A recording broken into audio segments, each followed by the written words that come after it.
Baik, jadi mata kuliahnya itu adalah Kristologi ya, Kristologi lanjutan dari Kristologi 1. Di Kristologi 1 itu masih banyak ya yang dasar-dasar ya, dasar-dasarnya. Memang belajar Kristologi ini tidak cukup hitungan 8 kali pertemuan, 10 kali pertemuan. Selama hidup kita perlu belajar Kristologi. Ya, selama kita hidup kita terus harus belajar mengenal siapa Yesus ya. Karena pengenalan itu menentukan arah hidup kita, menentukan visi misi kita, menentukan tujuan hidup kita. Ya, karena apa? Kristologi itu kan bicara tentang Kristus ya. Ya, yaitu dari Kristologi dari bahasa Yunani dua kata ya, Kristos dan Logos. Kristos dan Logos. Ya, Kristos itu berarti ada Kristus itu yang bisa dikatakan Mesias yang diurapi.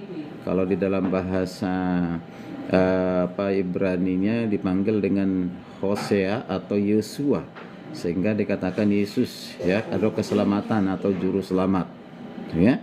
Nah, jadi Kristos ya, Kristos itu menuju kepada Kristus ya, yang adalah menunjukkan kepada sifat keilahiannya. Nah, Kristus berarti kalau dikatakan Kristologi berarti uraian, pengetahuan, pemahaman tentang Kristus ya, pemahaman tentang Kristus itu ya. Nah, doktrin Kristus kalau bahasa akademiknya itu doktrin Kristus gitu ya, doktrin Kristus. Nah, mengapa kita perlu belajar doktrin Kristus? Ini sepanjang sejarah mulai hadirnya Yesus di tengah-tengah dunia ini menjadi manusia ya, sampai hari ini, dari mulai abad pertama sampai hari ini, pribadi Yesus ini masih perdebatan ya. Masih banyak perdebatan di banyak kalangan, bahkan juga di agama ya. Ya, agama. Nah, itu tidak bisa dihindari. Ya, mungkin sampai akhir zaman. Ya, sampai akhir zaman. Terjadi pro kontra, terjadi penolakan dan penerimaan. Yesus lahir aja sudah ada penolakan. Dari siapa? Dari Raja Herodes. Dari siapa? Para imam, ahli Taurat pada masa itu ya. Nah, raja-raja pada saat itu ya, itu baru lahir saja sudah dimulai ada penolakan, dan selama hidup di tengah-tengah dunia ini ya, nah sampai umur 30 tahun lebih, 30 tahun lebih ya, nah masih ada penolakan. Nah, masih ada penolakan. Nah, sekalipun sudah tidak ada di dunia secara fisik, sampai hari ini masih banyak penolakan. Kalau penolakan itu datang bagi orang yang tidak percaya kepada Kristus atau dari agama lain, itu sah-sah saja, wajar-wajar saja. Tapi kalau penolakan itu ada di komunitas, di lingkungan orang Kristen, ini kan hal yang luar biasa. Mengatasnamakan diri gereja, ya gereja itu kan pendirinya siapa? Itu gereja itu adalah tubuh Kristus. Pendirinya adalah Kristus, kepalanya adalah Kristus. Nah, tujuan Yesus mendirikan gereja adalah supaya tubuhnya itu melayaninya, mempermuliakannya, yaitu jemaat ya, kata eklesia yang telah dipilih, dipanggil ya, diselamatkan dan dibawa dari gelap, dipindahkan kepada terang yang ajaib di dalam Kristus Yesus. Maka yang disebut dengan tubuh Kristus itu adalah orang-orang sudah percaya kepada Kristus, baik yang ada di gereja lokal maupun di gereja secara universal. Maka kita disebut sebagai Kristen. Ya, Kristen itu artinya Kristus di dalam diri seorang, bukan yang sekedar pengikut Kristus. Ya, kalau pengikut Kristus belum menjadi jaminan. Karena banyak orang, kamu orang pengikut Kristus, iya. Tapi apakah benar-benar dia menjadi Kristen yang sejati? Belum tentu. Makanya orang yang beragama Kristen dengan Kristen sejati itu beda. Orang yang beragama Kristen belum tentu Kristen yang sejati. Kristen sejati itu bukan saja dia tahu dan mengenal siapa Yesus, tetapi kehidupannya adalah kehidupan yang berjalan dalam rencana dan kehendak Kristus, mempertuhankan Kristus juru selamatnya selama-lamanya, dan tidak akan pernah menyangkalnya, tidak akan pernah meninggalkannya, tidak pernah menolaknya. Itu Kristen sejati. Lalu kita lihat dari buah-buah kehidupannya. Ya, kalau dikatakan Kristen sejati tapi tidak pernah ada satu perubahan di dalam kehidupannya, sesungguhnya itu bukan Kristen sejati. Ya. Nah, mengapa terbanyak ya pro kontra atau penolakan ya? Ya, penolakan terhadap Yesus. Karena umumnya manusia banyak tidak mampu melihat dari sisi keilahiannya, tapi lebih melihat kepada kemanusiaannya. Mengapa Yesus itu ditolak sebagai Tuhan oleh banyak kalangan, bahkan juga tokoh-tokoh, ya, bahkan ada teolog-teolog juga ya. Nah, sampai hari ini pengajar-pengajar juga yang menolak Yesus Tuhan, dia bukan juru selamat. Dia bukan Tuhan yang sejati, bukan juru selamat sejati. Dia adalah manusia biasa. Dia hanya sekedar nabi. Dia tokoh yang dapat diteladani dan yang lain sebagainya. Mengapa demikian? Ya, karena belum memiliki pemahaman yang benar tentang Kristus sesuai dengan keberadaan Kristus. Ya, itu tidak sesuai dengan apa yang dikatakan oleh Allah itu sendiri. Mengapa? Karena mereka mendirikan kebenaran sendiri. Nah, Israel sendiri sampai hari ini secara bangsa masih menolak, kecuali ada secara individu ya. Nah, individu. Coba kita lihat, minta tolong baca sebagai pengantar ya. Yohanes 1 ayat 12, Yohanes 1 ayat 11. Yohanes 1 ayat 11, bisa bantu saya ya Pak Johnson atau Pak Dini, salah satu lah baca ya. Yohanes 1 ayat 11. Ya. Ia datang kepada miliknya, tetapi orang-orang miliknya itu tidak menerimanya. Ya. Kristus datang kepada milik kepunyaannya. Siapa milik kepunyaannya? Kalau baca dalam konteks itu adalah bangsa Israel. Ya, itu adalah milik kepunyaannya, tapi kepunyaannya bangsa Israel itu menolaknya. Ya kan? Menolaknya. Lalu mengapa menolaknya? Karena tidak sesuai dengan harapan mereka. Bahwa Yesus datang itu bukan sebagai raja pembebas mereka dari jajahan Romawi. Bukan raja secara pemerintahan politik atau pemerintahan negara, tetapi datang secara kerajaan rohani. Nah, itu harapan mereka. Mengapa ditolak? Karena nanti kita lihat bahwa Yesus menyatakan dirinya sebagai Allah, menyatakan diri sebagai anak Allah. Ketika Yesus membuat satu pernyataan pengakuan bahwa Yesus itu anak Allah, mereka paham itu. Mereka paham itu. Itu menunjukkan bahwa Yesus dirinya adalah Allah. Ya. Nah, coba kita lanjutkan. Ini apa yang dikatakan oleh Hosea. Coba kita lihat Hosea 6 ayat 4. Coba. Hosea 6 ayat 4.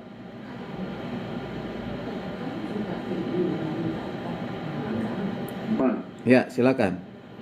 Apa yang akan kulakukan kepadamu? Hosea 4 ayat 6 ya kali. Hosea 4 ayat 6, sorry, terbalik. Oh ya. Hosea 4 ayat 6. Umatku binasa karena tidak mengenal Allah, karena engkau menolak pengenalan itu. Ya, perhatikan tuh. Terus umatku binasa kenapa? Mengapa dikatakan? Karena tidak mengenal Allah. Tidak mengenal Allah. Siapa itu umatku? Dalam konteks itu siapa? Bangsa Israel. Nah, bangsa Israel.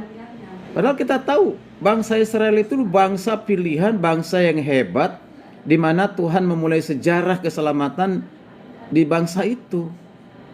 Ya, di bangsa itu. Nanti kalau kita baca tulisan Paulus tentang keistimewaan bangsa Israel di Roma 9 sampai Roma 11, wah, luar biasa.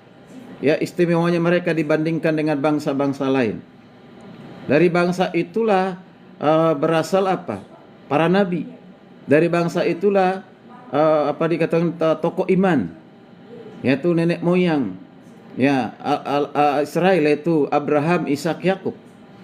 Di bangsa itulah di mana Tuhan berkarya ketika mereka dipimpin keluar dari Mesir masuk ke tanah Kanaan. Ya? Nah, di bangsa itulah Tuhan melakukan banyak peristiwa-peristiwa yang ajaib, yang luar biasa mereka saksikan, mereka terima, mereka nikmati. Tapi Alkitab melalui Hosea mengatakan, umatku binasa karena tidak mengenal Allah. Wow, ngeri kan? Ya. Nah, coba kita baca lagi, Pak. Nah, ini supaya kita tahu mengapa sampai terjadi. Hal ini masih sampai hari ini masih terjadi. Roma 10 ayat 1 sampai 3. Roma 10 ayat 1 sampai 3. Roma 10 ayat 1 sampai 3. Ya. Demikian firman Tuhan. Saudara-saudara, kerinduan hatiku dan doaku kepada Allah ialah supaya mereka diselamatkan. Sebab aku dapat memberi kesaksian tentang mereka bahwa mereka sungguh-sungguh giat untuk Allah, tetapi tanpa pengertian. Sebab oleh karena mereka tidak mengenal kebenaran Allah dan berusaha untuk mendirikan kebenaran mereka sendiri, mereka tidak takluk kepada kebenaran Allah. Ini TB2 Pak ya? Ya. TB2 yang aku baca Pak. Bagaimana? TB2 yang aku baca Pak, takut berbeda. Ya, nah apa-apa, sama itu. Itu lebih bagus malah justru ya. Nah, kita perhatikan di situ apa yang menjadi doa dan kerinduan atau harapan dari Rasul Paulus terhadap umat Israel. Apa dikatakan di situ? Di ayat yang pertama itu. Supaya mereka diselamatkan. Supaya mereka diselamatkan. Padahal perhatikan di sini Paulus itu kan keturunan Benyamin, orang Israel. Ya, bahkan dia tahu tentang bangsa Israel. Nah, dia tahu Taurat. Dia tahu hukum-hukum Musa. Dia hebat di situ. Nah, kita perhatikan di sini. Tapi di sini hal yang menarik sekaligus menjadi suatu hal yang perlu kita waspadai ya. Yang dikatakan supaya mereka diselamatkan. Artinya belum diselamatkan. Ya, diselamatkan. Ya. Karena mereka tadi Yohanes 1:11 itu masih menolak tentang Yesus Kristus adalah Tuhan. Dan masih banyak ayat-ayat yang lain yang menunjukkan bangsa Israel menolak keberadaan Yesus sebagai Tuhan. Ya. Nah, dari situ lalu di ayat yang berikutnya tadi, ulang lagi Pak ayat yang kedua tadi itu. Nah. Sebab aku dapat memberi kesaksian tentang mereka bahwa mereka sungguh-sungguh giat untuk Allah. Sampai di situ. Sampai di situ dulu Pak. Alkitab katakan mereka bangsa Israel sungguh-sungguh giat untuk siapa? Untuk Allah. Untuk Allah. Sungguh-sungguh giat untuk Allah itu bagus atau tidak? Itu. Sangat bagus kan? Bagus Pak. Wah, ini bicara tentang ketaatan mereka kepada hukum Taurat. Ketaatan mereka kepada persembahan-persembahan sesuai dengan aturan perjanjian lama. Ya, ketaatan mereka mengajarkan Taurat itu siang dan malam kepada anak-anak mereka. Luar biasa, mereka sungguh-sungguh. Ya, tiap hari ke sinagoge, ke rumah ke bait Allah. Nah, itu kesungguhan itu baik. Tetapi kesungguhan tanpa pengertian yang benar bahaya. Maka dikatakan di situ apa? Tadi perkataan yang terakhir kalimatnya itu, kata yang berikutnya, tanpa pengertian. Tanpa pengertian. Ya, hari-hari ini kan masih banyak. Sekarang ini orang kelihatannya sungguh-sungguh ya beribadah, sungguh-sungguh ke gereja, sungguh-sungguh melayani. Ya, tapi kita lihat akhir dari kesungguhan, bukan akhir, mungkin tidak sampai akhir. Bisa saja gampang ya meninggalkan kekristenan. Ya, menjadi pindah keyakinan yang lain, agama yang lain. Itu kan banyak contoh. Ya, banyak contoh sedemikian. Bahkan dia sudah menyatakan diri sebagai pendeta, sebagai hamba Tuhan, pelayan Tuhan, bahkan mungkin pernah jadi penginjil. Ya, sungguh-sungguh. Tapi mengerikan, dia tinggalkan semua itu hanya karena perkara dunia, hanya karena perkara uang, harta, kemegahan. Nah, dan yang lain sebagainya, hanya karena supaya bisa lagi menikah. Ya kan, kalau di Kristen kan hanya sekali menikah ya. Nah, kalau di tempat lain kan boleh 2 kali, 3 kali, 4 kali sampai 5 kali. Nah, begitu. Jadi mau kita perhatikan di sini.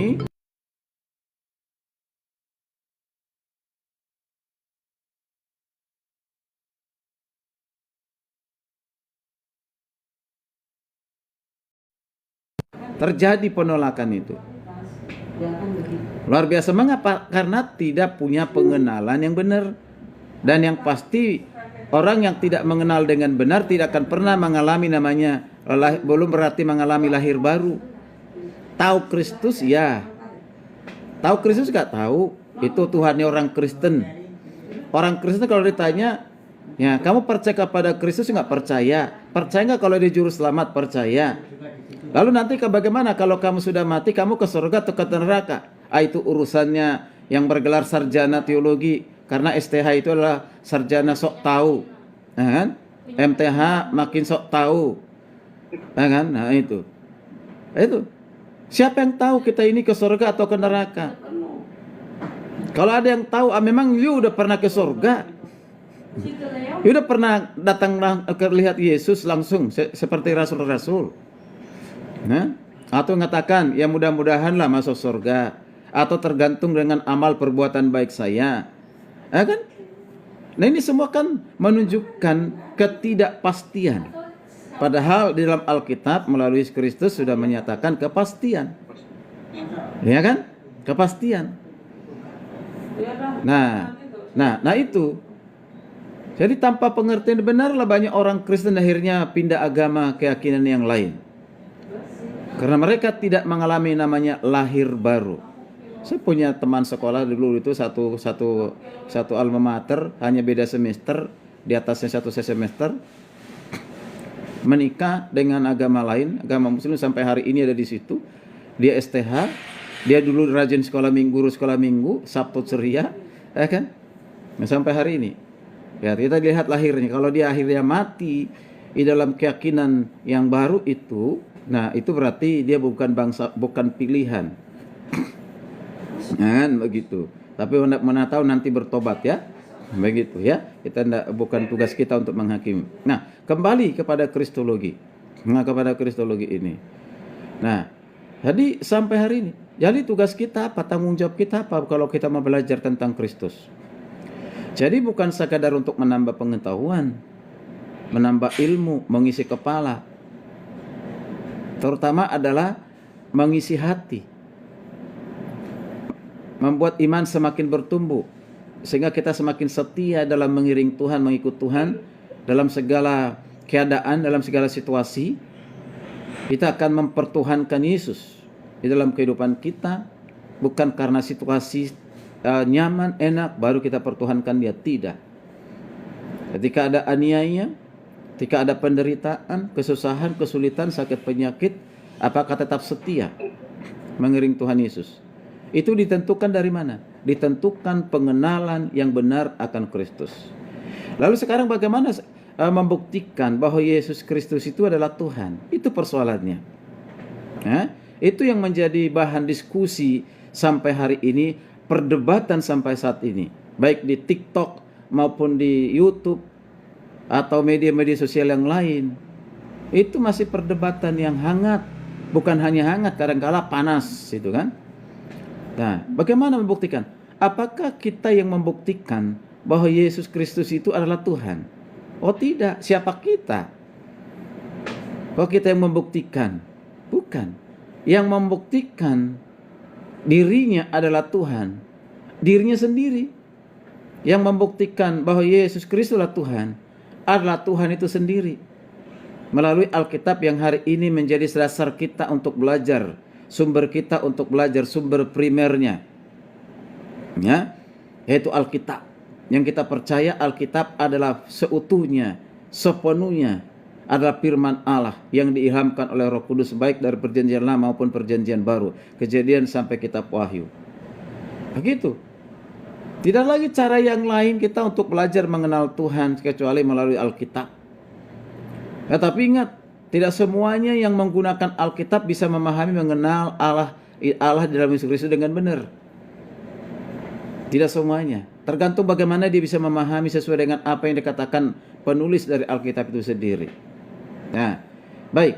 Nah, ini kan pertanyaan. Makanya topik kita hari ini membahasnya di pertemuan ini, ya, yaitu kalau mau mencari pembuktian, menemukan kepembuktian, memahami pembuktian itu, yaitu adanya di dalam Alkitab. Buku-buku yang lain sebagai referensi, ya, saya akan sampaikan buku-buku lain sebagai referensi, ya, yaitu tentang apa? Praeksistensinya, kekekalannya, dan inkarnasinya.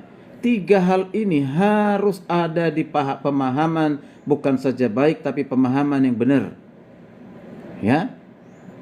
Praeksistensi itu berarti keberadaannya sebelum berinkarnasi. Kekekalan itu berarti ada di mana Kristus sebelum dia menyatakan diri sebagai manusia. Lalu inkarnasi berarti dia sudah yang dikatakan oleh Yohanes itu, Tuhan. Ya, Tuhan menjadi manusia, bukan manusia menjadi Tuhan. Ini harus dipahami dengan baik, karena pemahaman banyak orang di dunia ini manusia jadi Tuhan. Ya, tidak mungkin dan sangat mustahil, dan itu tidak akan pernah terjadi. Tapi kalau manusia menjadi Tuhan, nah itu sudah dilakukan di dalam Yesus Kristus. Nah ya, firman yang menjadi manusia itu. Dan itu hanya terjadi satu kali, dan itu hanya ada tunggal, yaitu Yesus Kristus, dan tidak berlaku bagi manusia yang lainnya. Oke, maka ada 3 hal ini yang kita perhatikan. Bagaimana membuktikan bahwa Kristus itu adalah sungguh-sungguh Tuhan, sungguh-sungguh Tuhan, sungguh-sungguh juru selamat, yaitu melalui 3 hal ini. Ya, yang pertama adalah keberadaan Kristus, yaitu praeksistensinya sebelum berinkarnasi. Nah, waktu itu saya sudah sampaikan di S1, di Kristologi 1, sampai saya ulang lagi ya. Kemudian yang kedua yaitu tadi sifat yang dimiliki oleh Yesus, yaitu sifat keilahian yang dimiliki oleh Yesus. Ini fakta Alkitabnya sangat banyak. Ya kan? Mulai dari kitab Kejadian sampai kitab Wahyu, kita menemukan sifat-sifat yang dimiliki oleh Yesus. Sifat yang hanya dimiliki oleh Allah, tapi Yesus memilikinya. Begitu, ya. Nah, kalau Yesus memilikinya, berarti Yesus itu adalah Tuhan. Dengan baru yang ketiga adalah inkarnasi Kristus. Tidak bisa dipisahkan antara keilahian dan kemanusiaan Kristus. Makanya Kristus itu adalah sehakikat dengan Allah, dia adalah Allah sejati, dan juga bahwa Yesus Kristus sehakikat dengan manusia, dia adalah sungguh-sungguh manusia. Wow, ini 2 hal inilah menjadi suatu keunikan. Ya, keunikan, makanya sering diperdebatkan karena unik. Kalau bicara tentang hanya Allah saja, bicara tentang Bapa saja, itu tidak dipersoalkan, tidak didiskusikan. Ya, tidak ada satu penolakan. Tapi ketika dikatakan Yesus Kristus adalah Tuhan, nah disitulah terjadi ya pro dan kontra dan penolakan yang luar biasa sampai hari ini, bahkan sampai akhir zaman. Nah itulah sebabnya kita perlu memahami dengan baik. Yang pertama itu adalah praeksistensi Kristus. Ya, sebelum ke situ saya lupa tadi memperkenalkan buku ya untuk dimiliki. Hampir sama semua dengan Kristologi 1, tetapi ada tambahan. Ya, buku utamanya itu adalah yang ditulis oleh Kristologi Kristen. Udah punya mungkin ya, yang ditulis oleh Weli Padinsolang. Ya.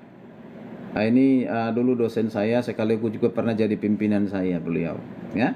Nah, ya Kristologi yang diterbitkan oleh Yayasan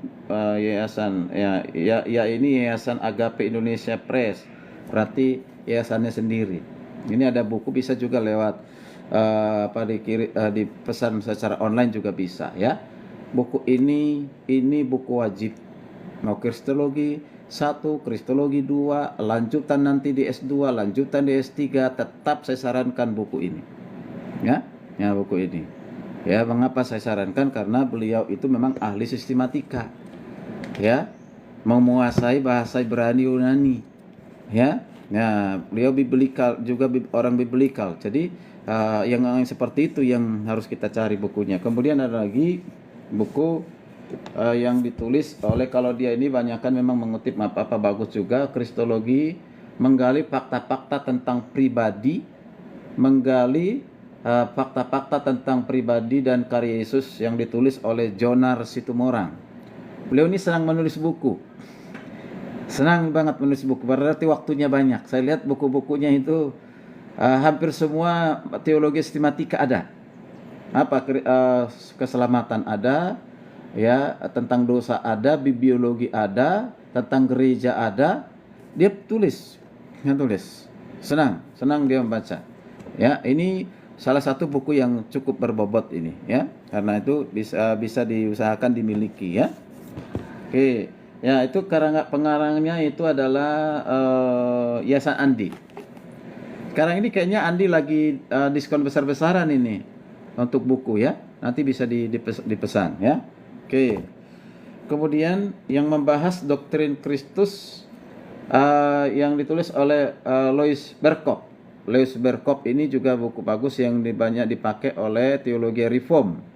Salah satu teologi yang bagus itu teologi reform, ya. Nah, teologi reform. Nah, itu teologi sistematika judulnya. Teologi sistematika, tapi topiknya secara khusus topiknya itu adalah doktrin Kristus. Karena dia ada beberapa topik.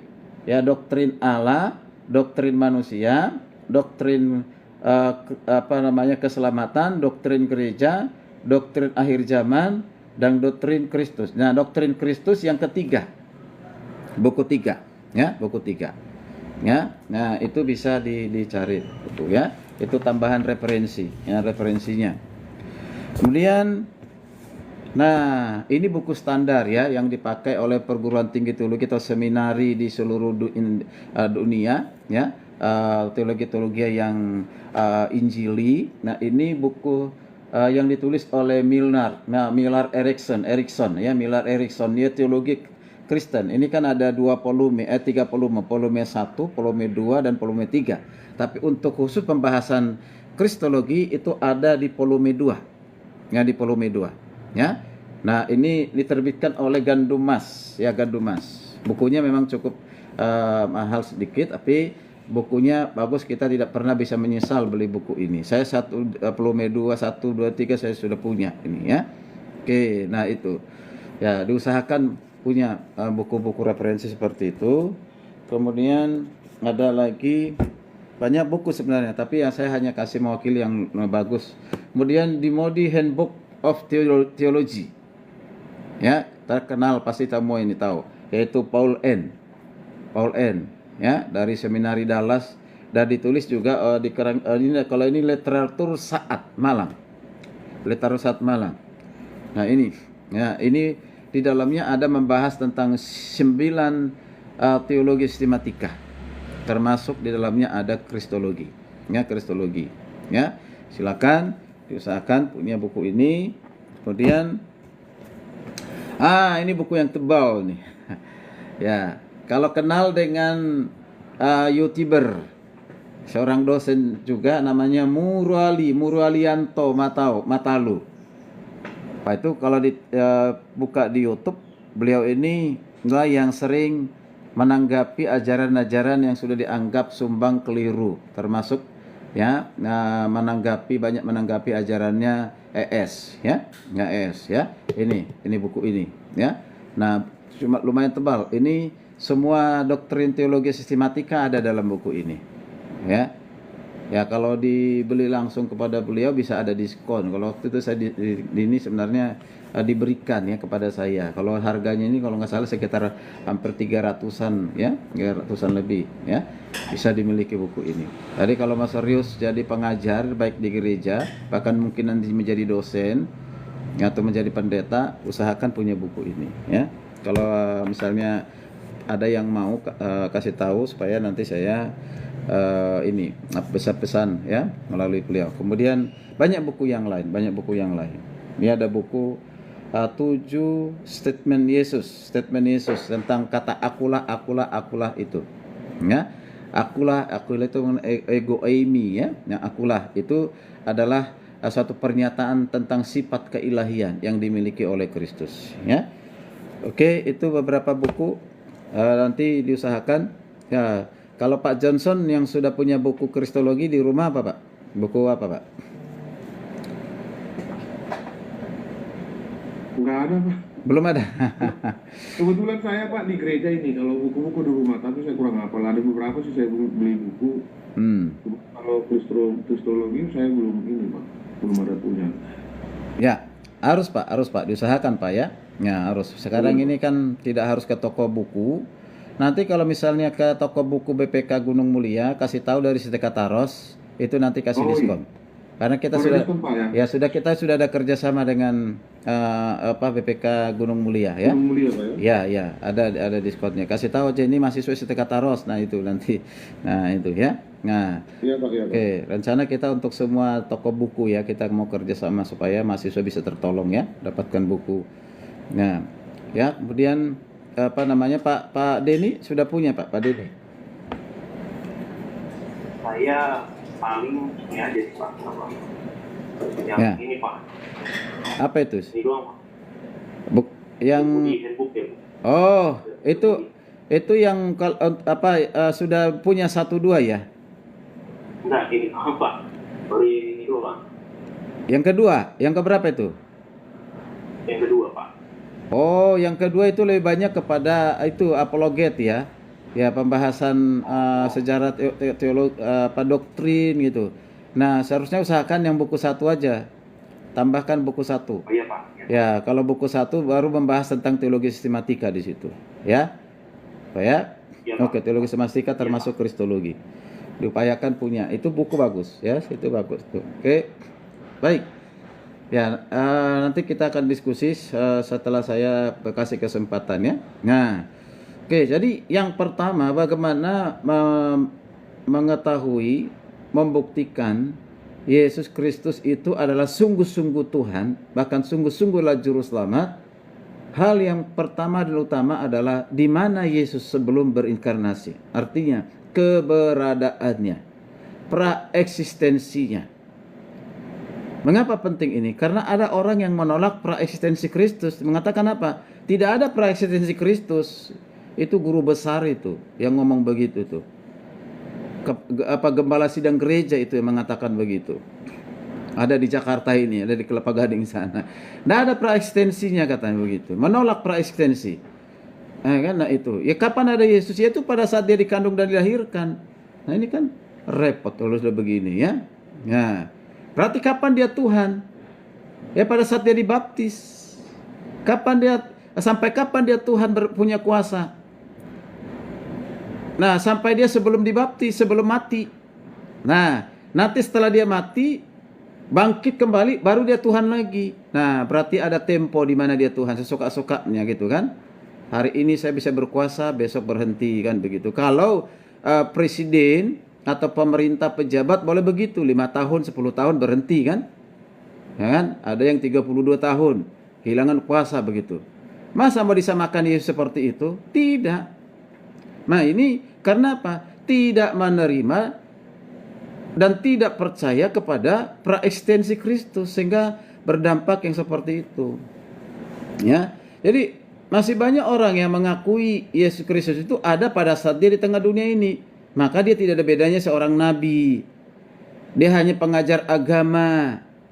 Lihat aja ketika dia di Bait Allah masih kecil sudah mengajarkan para imam yang ada pada saat itu ya tentang Tuhan, bahkan mereka terkagum-kagum dengan ajarannya. Dia hanya memang pintar, cerdas, tapi dia bukan Tuhan begitu. Ngeri. Kemudian mereka juga hanya menganggap dia manusia yang baik, yang patut diteladani. Ya. Nah, itu dia tokoh yang baik. Maka banyak juga orang yang kagum dengan pribadi Yesus, ajaran Yesus sampai hari ini. Masih banyak, tapi mereka menolak Yesus itu kalau dikatakan dia Tuhan. Ya, ini mengapa?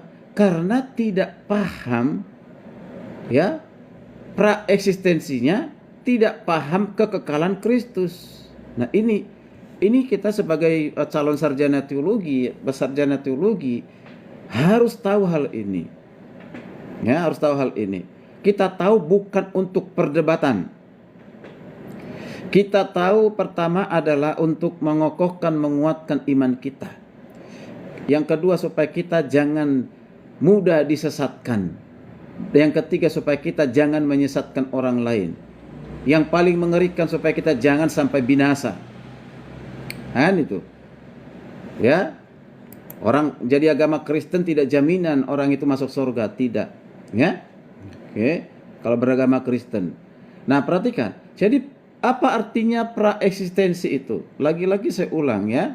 Pengertian praeksistensi Kristus itu adalah bahwa Kristus telah ada sebelum dilahirkan. Ya, sekali lagi. Kristus sudah ada sebelum dia berinkarnasi atau sebelum dia dilahirkan di Bethlehem.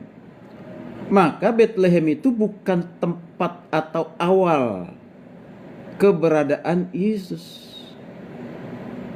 secara ilahi. Secara manusia iya. Begitu ya. Nah, tidak ada manusia yang punyai praeksistensi sebelum ia dilahirkan. Setiap manusia pasti ada awalnya, atau dia baru eksis. Kapan? Ketika dilahirkan. Saya ada awalnya, dikandung. Ya, saya lahir 71. Berarti sebelum 71 saya sudah dalam kandungan, yaitu 70. Selama 9 bulan. Di situ saya sudah mulai ada dalam kandungan.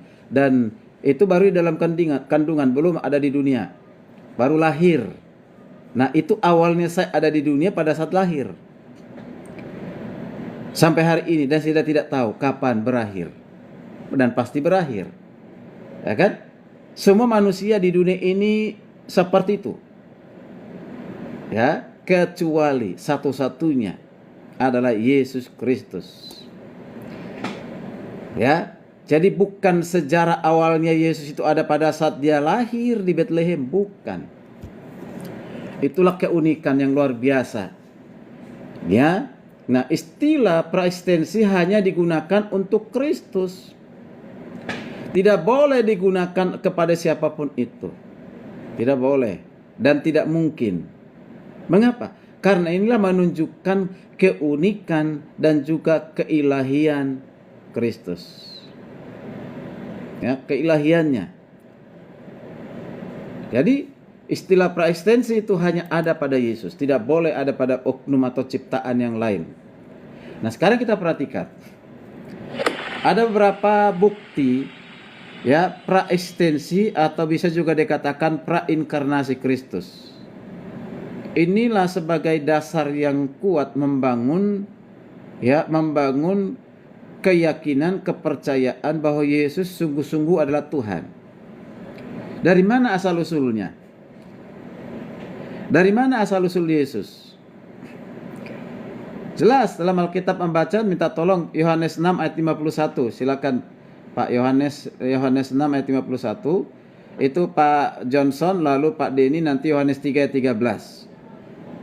Yohanes 6 ayat 51. Akulah roti hidup yang telah turun dari surga. Ya. Jika terus. orang makan roti ini, ia akan hidup selama-lamanya.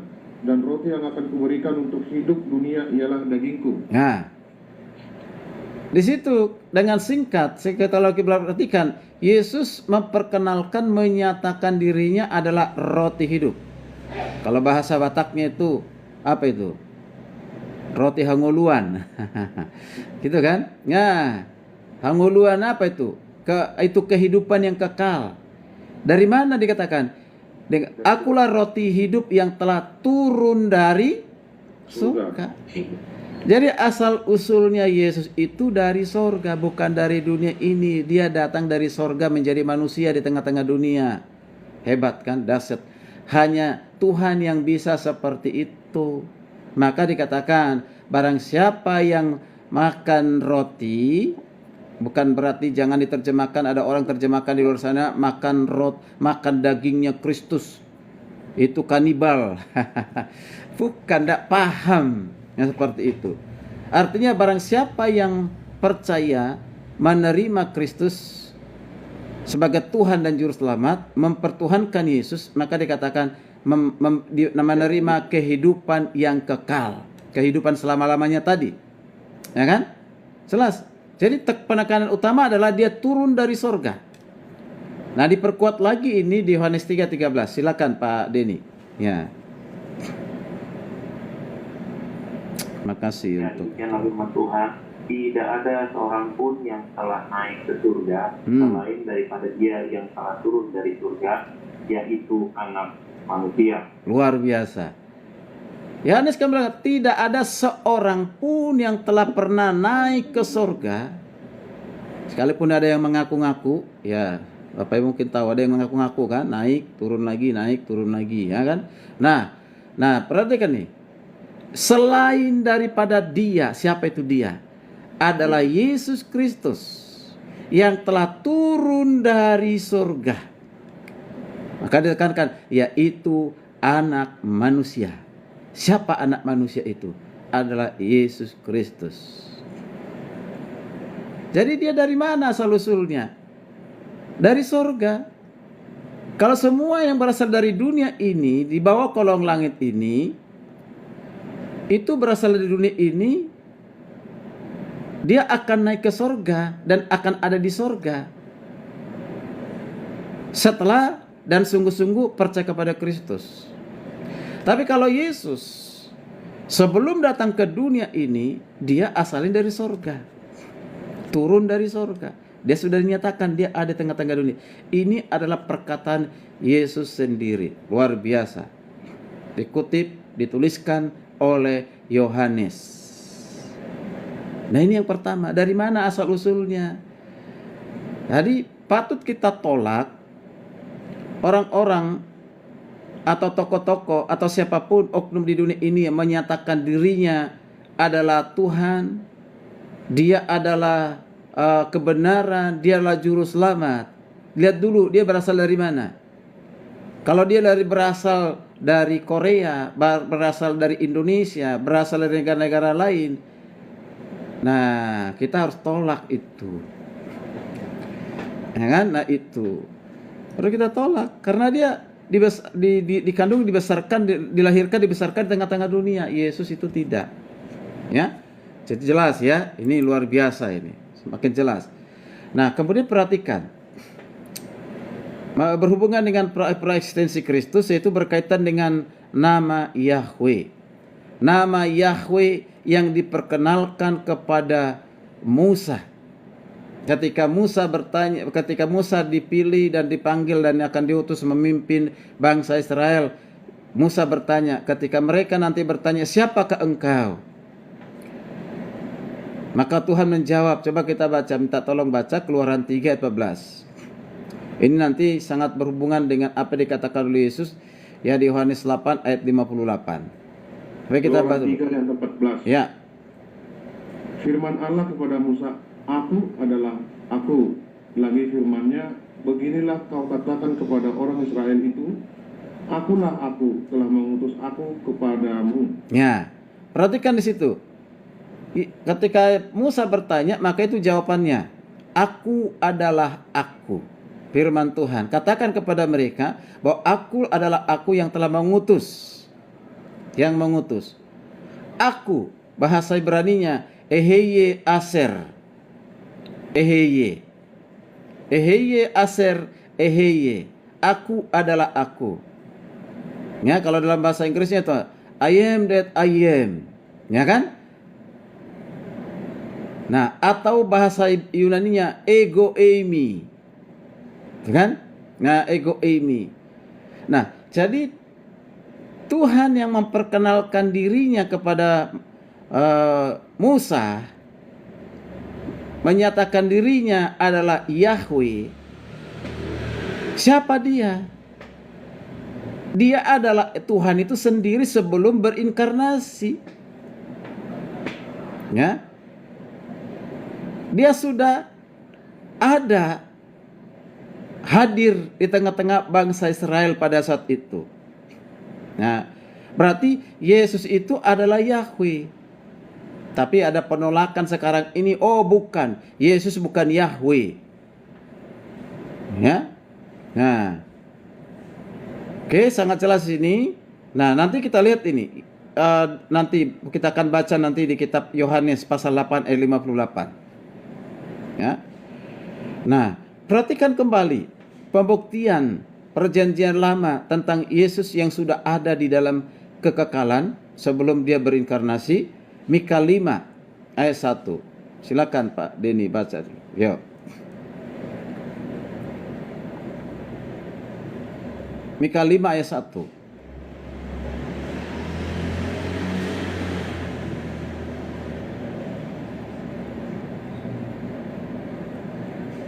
Atau siapa yang sudah dapat duluan? Silakan. Ya, cepat. Mika 5 ayat 1 Pak ya. Ya.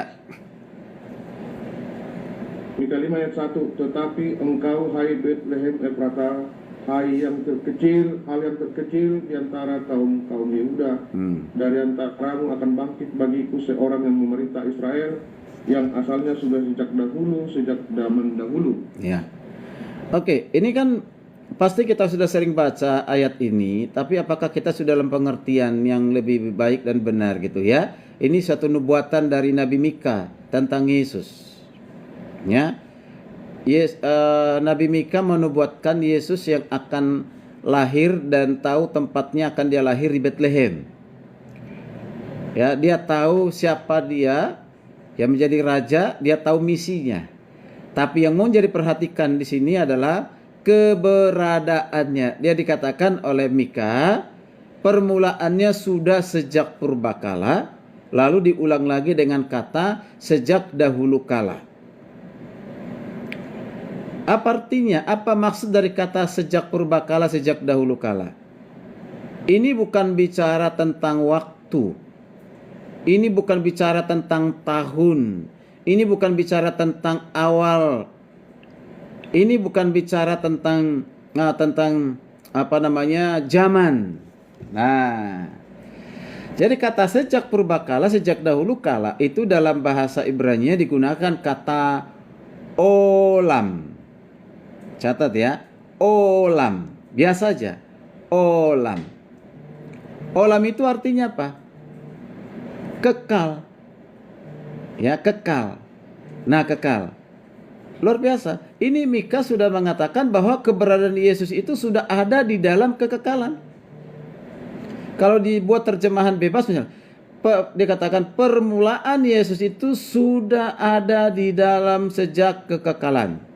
Atau sudah sejak kekekalan. Kita diganti sejak purbakala dahulu kala.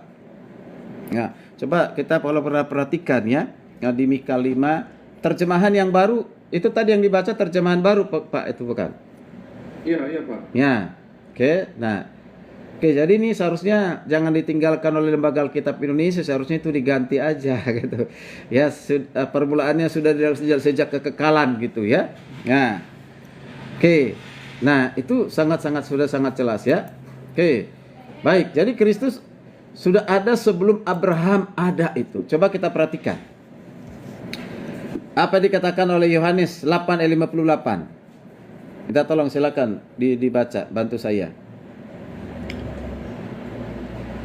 Yohanes 8 ayat 58. Ya. Kata Yesus kepada mereka, sesungguhnya aku berkata kepadamu, sebelum Abraham ada, aku telah ada. Nah, ini Yesus ini sedang berbincang-bincang atau berbicara kepada orang-orang Yahudi, tokoh-tokoh Yahudi ataupun ahli Taurat pada saat itu. Coba baca dulu Pak ayat yang kelima, mulai dari ayat yang ke-56. Coba Pak, 56.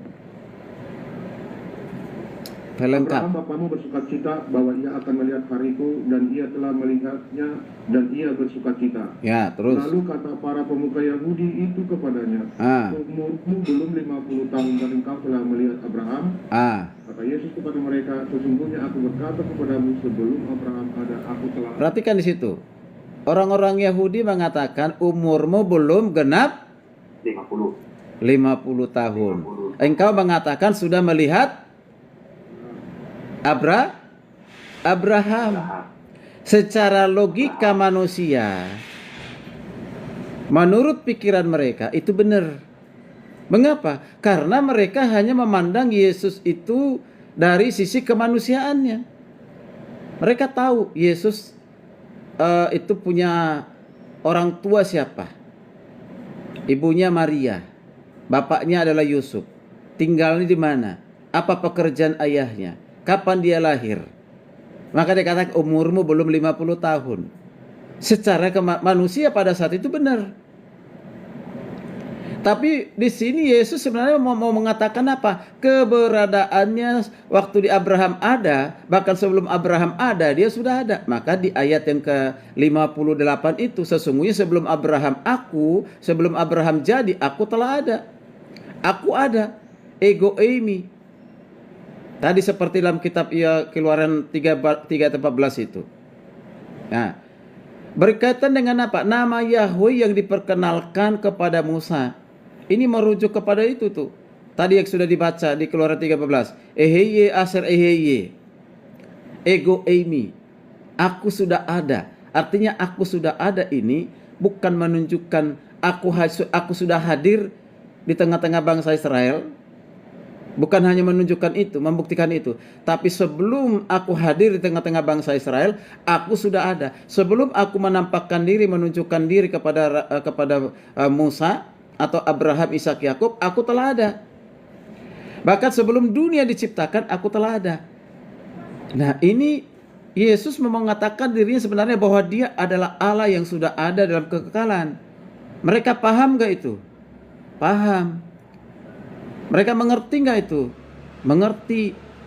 Makanya karena mereka mengerti, mereka menolak dan meresponi, dianggap suatu penistaan. Baca ayat yang ke-59, Pak. Ini reaksi mereka ini. Reaksinya orang-orang Yahudi ini. Apa reaksinya? Lalu mereka mengambil batu untuk melempari dia, tetapi Yesus menghilang dan meninggalkan bait Allah. Pernah nggak kita berpikir ya, mencoba memahami mengapa sampai orang-orang Yahudi begitu marah? Dengan apa? Mau melempari Yesus dengan batu. Ada lagi kalau kita lihat pada saat itu dia ditampar, pada saat dia ditangkap, dia ditampar, pada saat dia ditampar mukanya. Ya kan? Mengapa sampai begitu marah mereka? Apa yang menyebabkan orang-orang Yahudi marah pada saat itu? Apa yang menyebabkan, Pak Ibu? Coba ya, dari ayat yang ke-59, apa membuat mereka sampai mau melempari dengan batu? Ya? Karena dia mengaku bahwa dia ada sebelum Abraham ada. Ya, berarti itu apa itu? Kalau bahwa ada sebelum Abraham ada, berarti itu menunjukkan apa? Sifat apa itu? Sifat kekekalannya. Sifat kekekalannya. Allah. Kalau ada seseorang mengatakan demikian bahwa dia sudah ada dalam kekekalan, berarti itu menunjukkan apa? Bahwa dia adalah apa? Dia adalah Allah. Allah. Allah, Pak.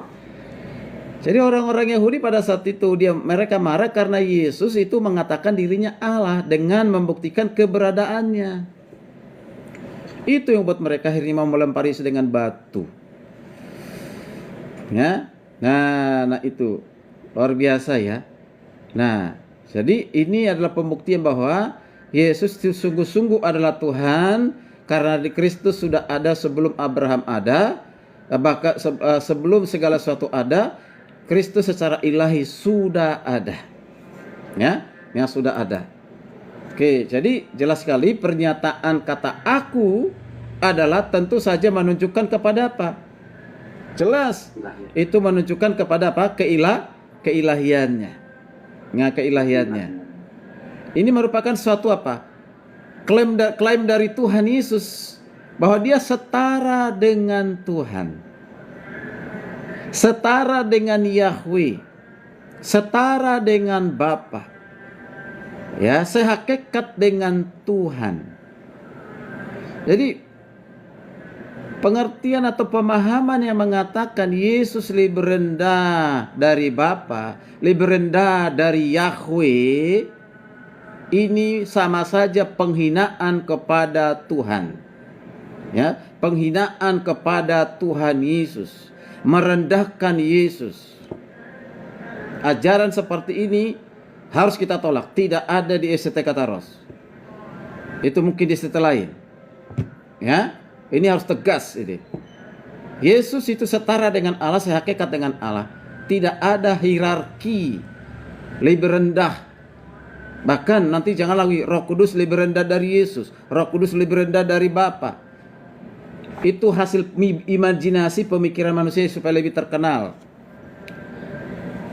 Ya, nah itu bisa kita buktikan sampai nanti dalam kekekalan. Ya, bagi mereka yang menolak silakan aja. Ya, mereka yang tidak setuju silakan aja, tidak apa-apa. Ya.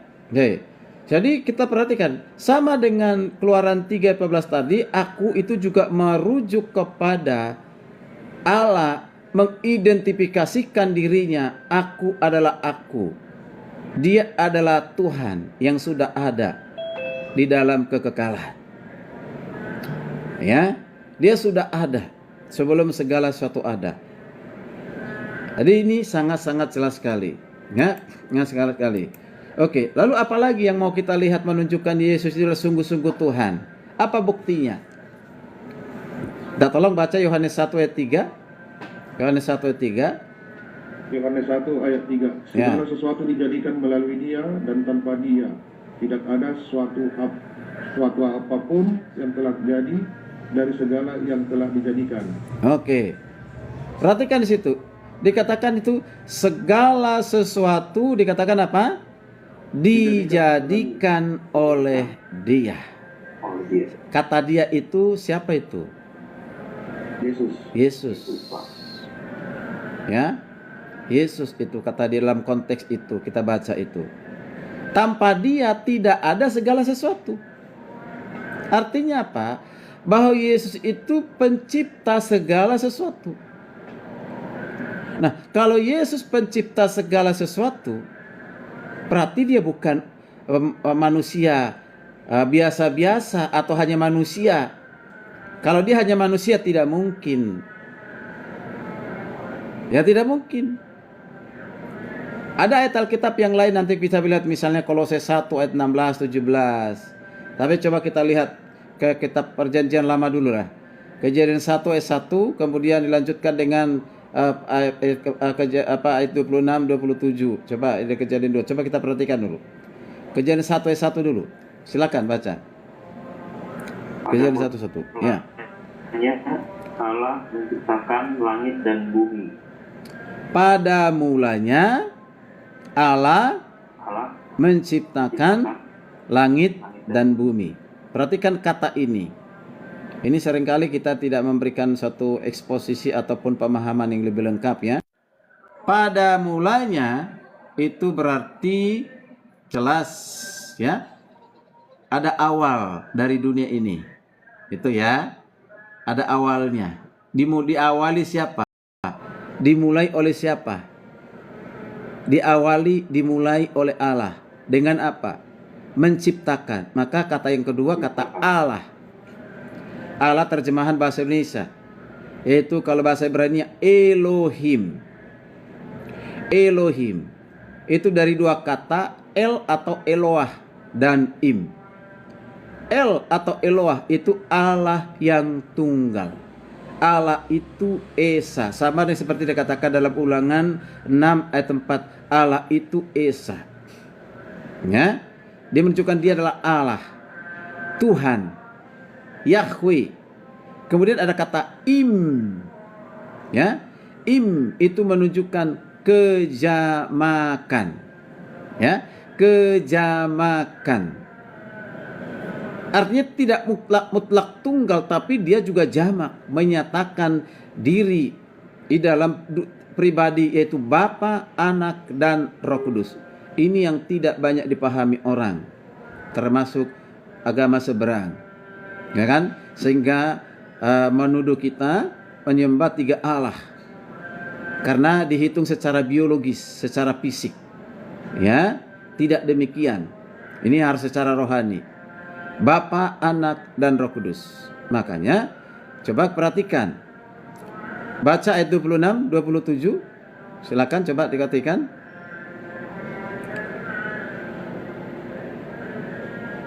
Baiklah kita, kata kita itu. Pasal 2 kali ya. Coba baca di situ.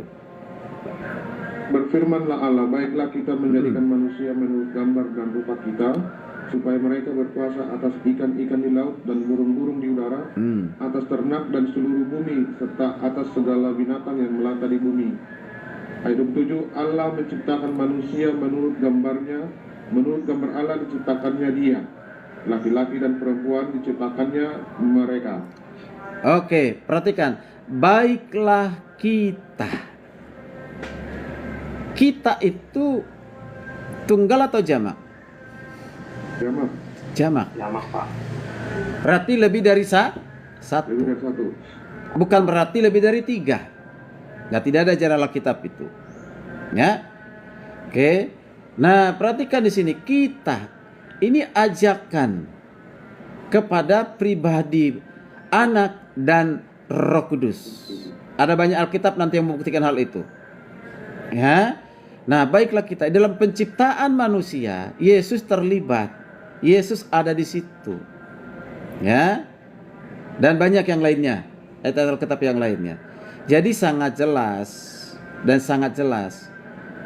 Yesus itu adalah Tuhan dibuktikan dengan apa? Karena Yesus pencipta segala sesuatu. Seperti Yohanes 1 ayat 3 dikatakan juga, nanti perhatikan juga Yohanes 1 ayat yang ke-10, ya. Nah, itu sudah sangat jelas. Coba baca Yohanes, kemudian kita perhatikan di sini. Nah, Kolose 1 ayat yang ke 15 16, atau baca ayat 16 saja. 16.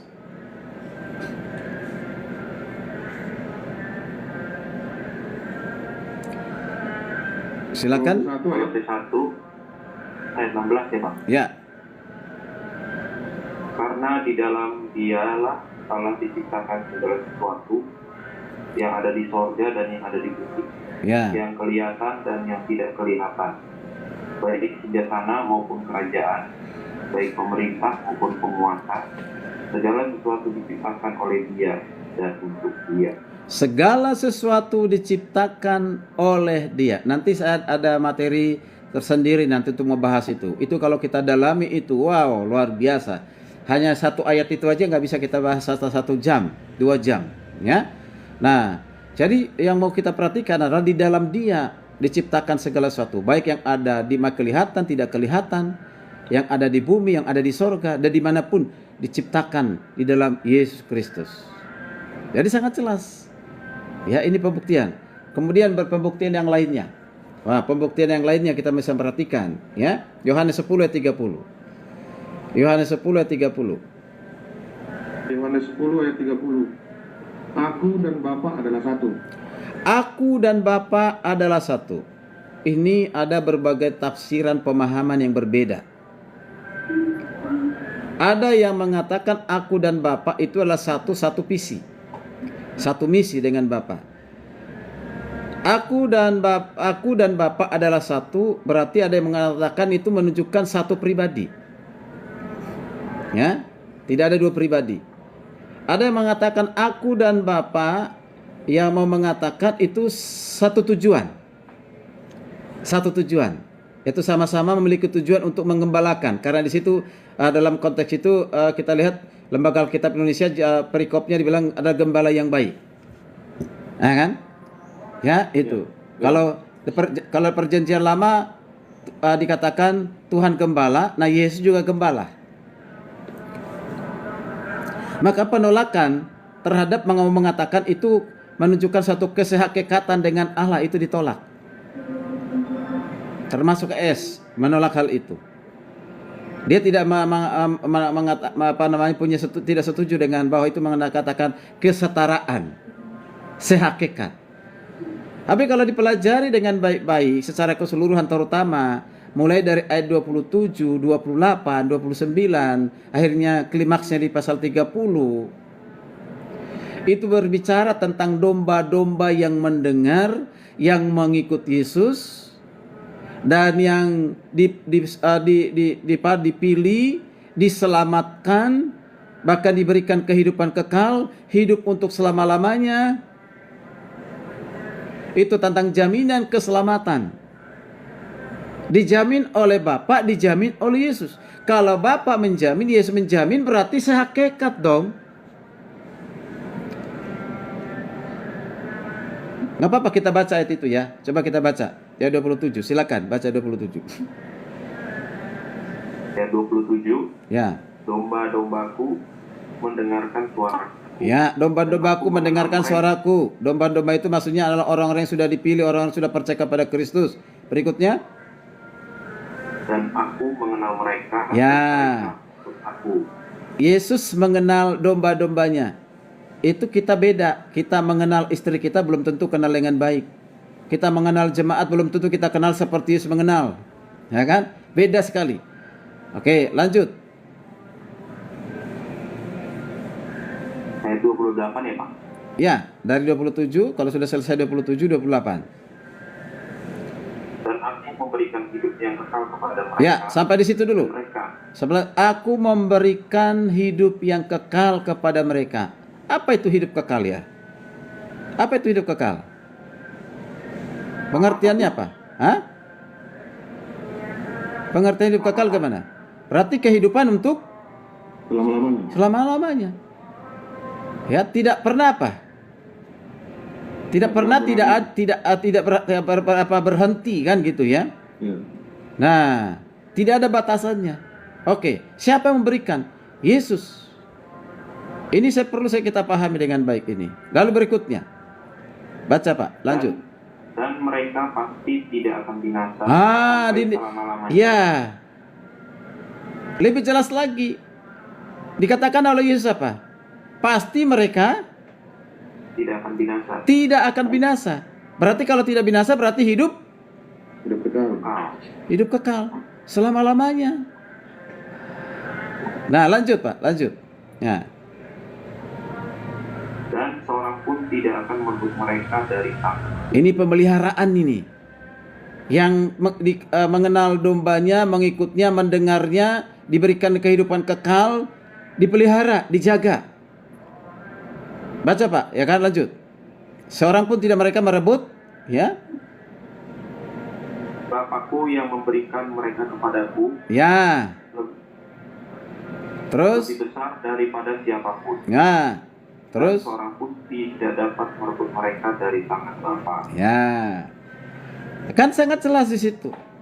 Nanti ada diskusi, kok Bapak lebih besar itu nanti daripada aku, nanti itu kita bahas sendiri itu. Ini juga seringkali digunakan ayat untuk menyerang ya. Menyerang kekristenan yaitu tentang Kristus. Bahwa Bapa lebih besar gitu kan. Nah, karena tidak punya pemahaman yang baik dan benar ya. Nah, jadi jelas sekali di situ. Itu menunjukkan sehakikat kesetaraan. Kalau ada yang di luar yang punya pengertian berbeda dengan itu Bapak Ibu, ya nggak ada Ibu di sini, lupa saya semangatnya, ya kan? Nah, tolak. Ya, mungkin Ibu yang ada di TikTok kali, karena saya buat juga live di TikTok, ya, cukup banyak yang nonton ini, ya, supaya banyak orang yang diberkati juga. Oke, baik. Nah, jadi sangat jelas ya. Minta tolong baca Pak Yohanes 17 ayat 5 dan 24. Yohanes 17 ayat 5.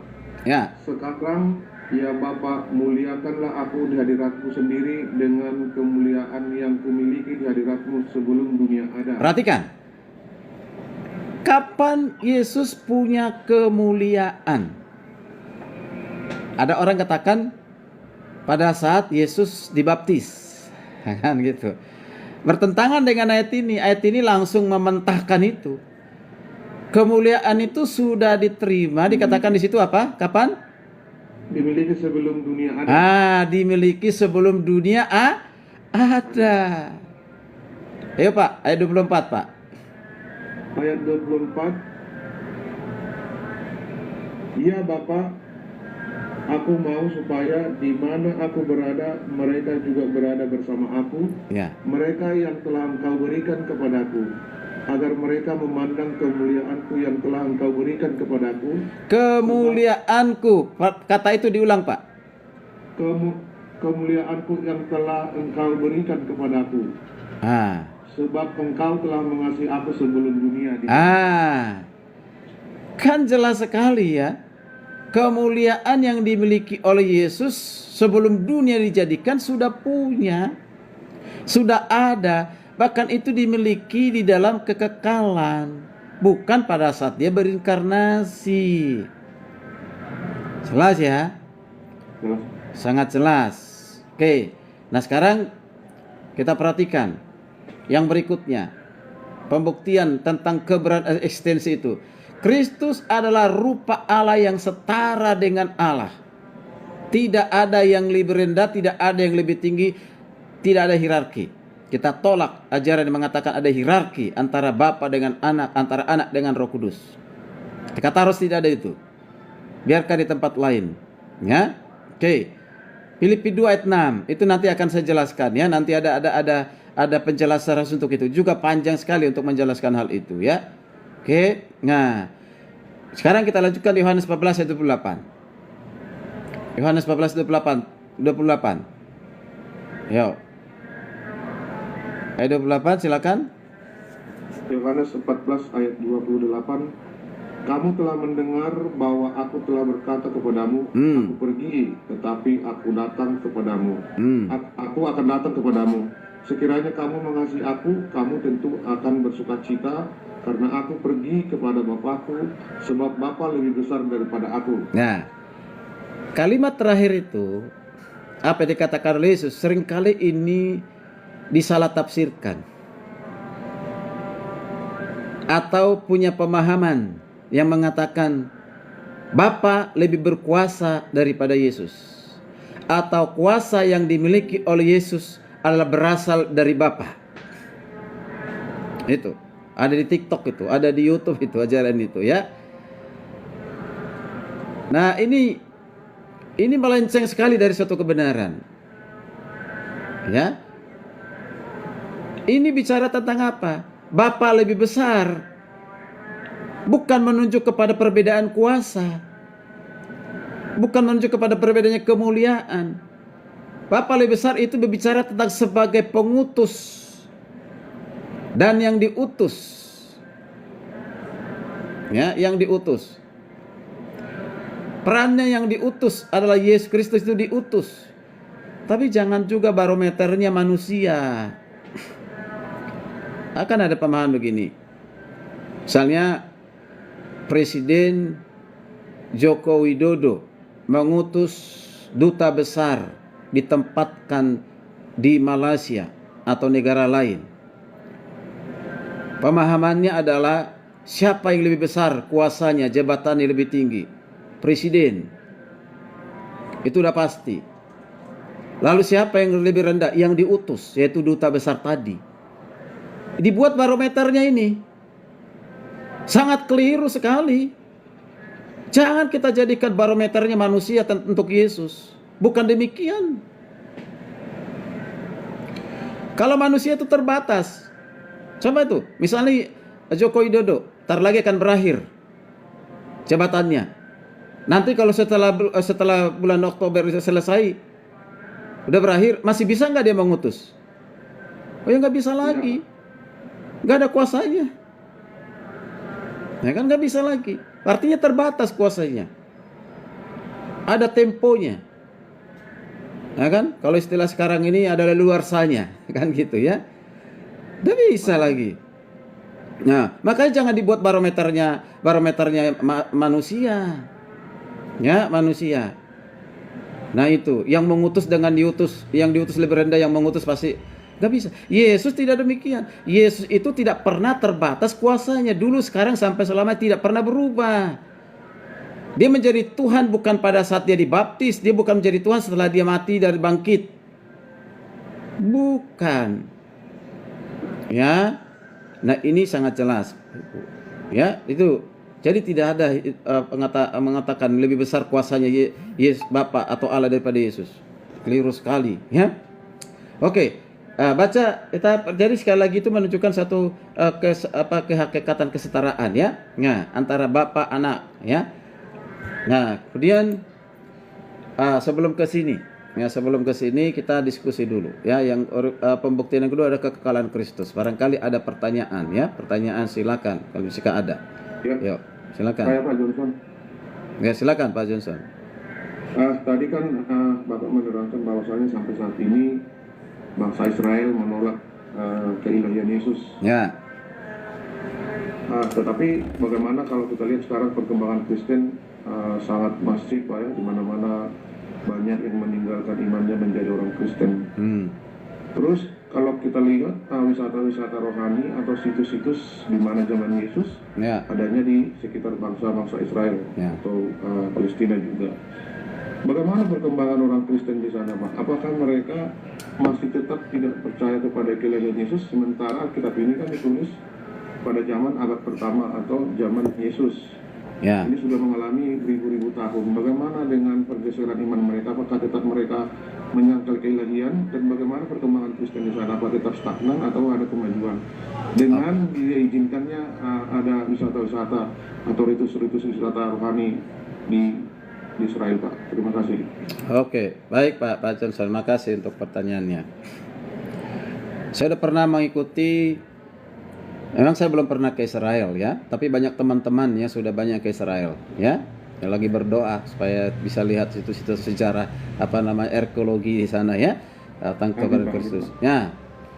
Nah, saya pernah mengikuti seminar ya, pembicaranya itu adalah orang Israel asli, keturunan Benyamin.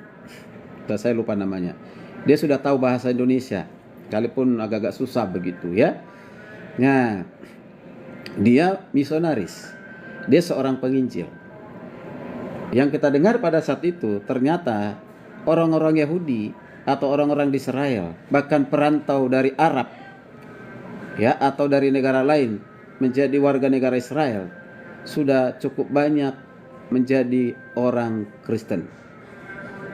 Ya sudah cukup banyak menjadi orang Kristen, artinya orang yang sudah percaya kepada Kristus. Tentu kalau arkeologi atau situs-situs itu bukan itu suatu penentuan buat mereka. Itu barangkali menolong, membantu saja. Karena sudah kita tahu ya, yang membuat orang bisa mengenal Kristus dan percaya kepada Kristus itu tidak lain selain daripada cara Tuhan ya, memilih dan menyelamatkannya. Begitu ya. Nah, itu sudah banyak Pak di sana. Cuma secara bangsa sampai saat ini mereka masih menolak. Terutama yang menyatakan diri sebagai tua-tua atau imam, ya kan? Masih menolak. Begitu ya. Nah itu. Dan itu akan terjadi sampai nanti kita kalau belajar eskatologi nanti ya. Nah, terjadinya nanti di mana bangsa-bangsa lain. Sampai hari ini kan negara Israel tidak satupun yang mampu mengalahkan dengan cara apapun. Itu tidak lepas dari kedaulatan Tuhan yang menjaga melihara mereka. Hanya isu-isu aja itu mengatakan Israel sudah diratakan dengan tanah, katanya gitu. Kan itu ya. Ya, nah itu isu-isu yang enggak jelas itu. Ya kan? Orang-orang pembenci itu aja. Ya. Nah, tidak ada seperti itu. Ya, ketika ditegang di Indonesia melalui berita-berita, di sana tenang-tenang aja itu mereka. Ada beberapa teman di sana pada saat terjadi roket-roket dari Iran ya, mereka tembakan ke sana, banyak ke sana wisatawan Indonesia, tenang aja mereka itu. Ya semuanya meleset. Kan? Artinya perlindungan Tuhan. Peduli kepada mereka sebagai bangsa yang dipilihnya. Ya. Ya bukan bangsa yang diselamatkan, beda ya. Nah, gitu ya. Itu nanti ada saatnya di mana mereka akan bertekuk lutut mengaku Yesus Kristus Tuhan. Itu nanti akan digenapi tuh di dalam Filipi 2 ayat yang ke coba Pak perhatikan ayat 9. Itu nanti akan terjadi itu. Coba Pak, ayat 9, Filipi 2 ayat 9, mulai dari 9. Di 2 ayat 9 Pak ya? Ya, Filipi 2:9. Itulah sebabnya Allah sangat meninggikan dia Ya. dan mengaruniakan kepadanya nama di atas segala nama. Ya, terus Pak. Supaya dalam nama Yesus bertekuk lutut segala yang ada di langit, di atas bumi dan di bawah bumi, dan segala lidah mengaku Yesus Kristus adalah Tuhan bagi kemuliaan Allah Bapa. Ya. Itu belum terjadi. Kan? Nah, bagi bangsa Israel ya, belum terjadi bagi bangsa Israel itu. Tapi sudah dialami oleh banyak orang. Ya. Nah, ketika dia mendengarkan Injil. Injil itu isinya adalah Kristus, ialah Tuhan Juru Selamat yang telah mati dan bangkit itu. Roh Kudus bekerja, dimateraikan menjadi milik Allah. Akan itu ya. Nah itu. Jadi itu Pak, ya. Jadi sudah cukup banyak ya di sana ya. Nah, maka kita berdoa lah. Ya, jangan kita ikut-ikutan seperti orang-orang lain, agama lain yang mengutuk Israel. Ya, kita doakan. Bukan berarti kita tidak punya belas kasihan kepada Palestina. Palestina itu juga di sana banyak orang Kristennya. Di sana juga ada gereja. Bahkan jadi korban roket dari Israel juga kan. Ya kita doakan aja. Kita berdoa. Ya, berdoa. Jangan kita sepihak gitu ya, melihatnya ya. Nah, dari sejarah kerajaan Tuhan ya di Israel. Ya. Oke. Jadi mengasihi dua bangsa itu. Jadi jangan juga ada mengutuk dari di antaranya, tidak ya. Oke, baik. Itu yang perlu saya sampaikan. Ada pertanyaan yang lain? Mungkin silakan. Terima kasih Pak. Ya, ya. Pak Denny ada pertanyaan?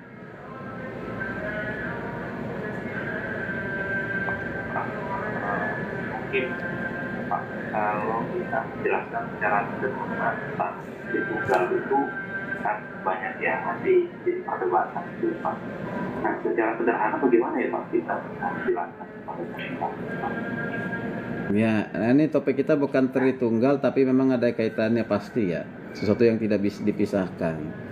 Begini Pak, ya, perdebatan itu kapanpun pasti ada. Iya Pak.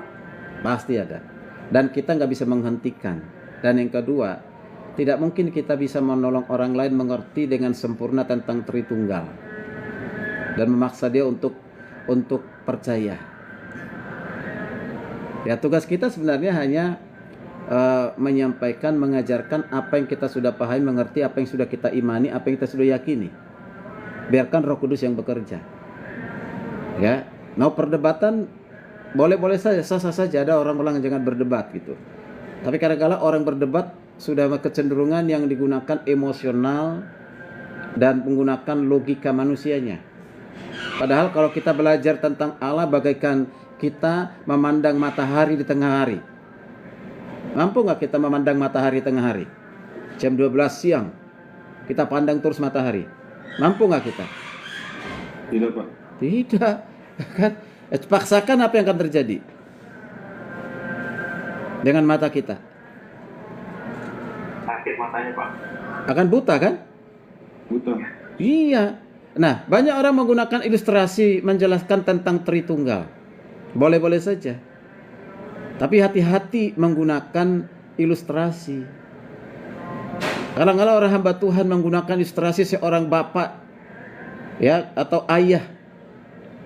Ini bahaya sekali. Saya tidak setuju itu. Misalnya saya sebagai bapak, nanti kalau di tengah-tengah rumah tangga aku ini sebagai ayah, sebagai suami. Sebagai suami bagi istri, ayahnya anak-anak. Nanti kalau saya keluar pergi ke kantor ke Kataros, saya sebagai pimpinan, sebagai ketua, begitu kan?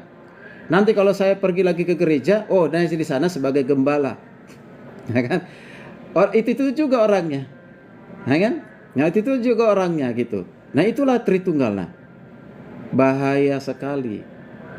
Bahkan kita bisa melebihi dari seperti itu. Misalnya saya ke berbagai tempat komunitas mungkin akan beda-beda panggilan untuk saya kan gitu. Nah kan gitu. Nah, jangan gunakan itu sebagai ilustrasi. Jangan, ya. Mengapa? Karena manusia terbatas. Kalau pada saat saya ada di rumah, apakah saya ada di STT Kataros? Pada saat saya ada di STT Kataros, apakah saya ada di rumah?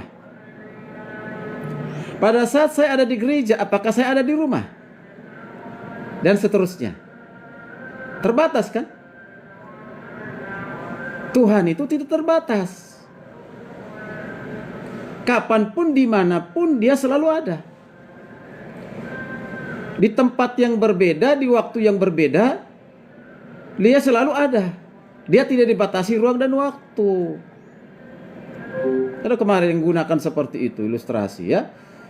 Nah, ini bahaya. H2O. Orang bilang lebih sederhana, boleh-boleh saja, tapi itu pun tidak menunjukkan kepada kadar kesempurnaan. Mengapa? Karena itu zat. Tuhan itu bukan zat, kan gitu ya. H2O. Nah, itu cair, es batu, dan uap. Semuanya dikatakan H2O. Ya. Orang mandi bukan mandi uap, bukan mandi batu es, ya kan, mandi air, ya kan gitu. Coba mandi es batu, ya kan, ini kepala bisa ya bocor tuh karena es batu, tung gitu kan. Nah, kan itu ya mandi uap. Nah ini pun tidak menolong, Bapak Ibu. Maka ya hal yang paling penting untuk kita jelaskan, pertama, jelaskan dulu siapa Yesus. Kalau dia sudah paham mengerti siapa Yesus, itulah yang akan menghantarkan dia mengenal siapa Bapa. Dan itulah yang menghantarkan siapa Roh Kudus. Dan itu tidak lepas dari imannya, pengertian yang sudah diberikan oleh Tuhan. Tanpa pengertian dari Tuhan tidak mungkin akan dia tolak seumur hidupnya, bahkan di sama mati dia akan tolak itu. Kalau belum ada dikaruniakan pengertian. Coba baca Pak, 1 Yohanes 5 ayat 20. Ini salah satu 1 Yohanes 5 ayat 20. Silakan dibaca 1 Yohanes 5 ayat 20. 1 Yohanes 5 ayat 20. Namun kita tahu bahwa anak Allah telah datang dan telah mengaruniakan pengertian kepada kita supaya kita mengenal yang benar. Kita ada di dalam yang benar, di dalam anaknya Yesus Kristus. Dialah Allah yang benar dan hidup yang kekal. Nah, bagaimana seseorang bisa mengenal Allah yang benar? Tidak ada cara manusia dan bukan cara manusia. Tapi ayat itu mengatakan apa? Siapa yang mengaruniakan pengertian kepada kita? Yesus. Tuhan yang memberikan pengertian kepada kita untuk mengenal Allah yang benar.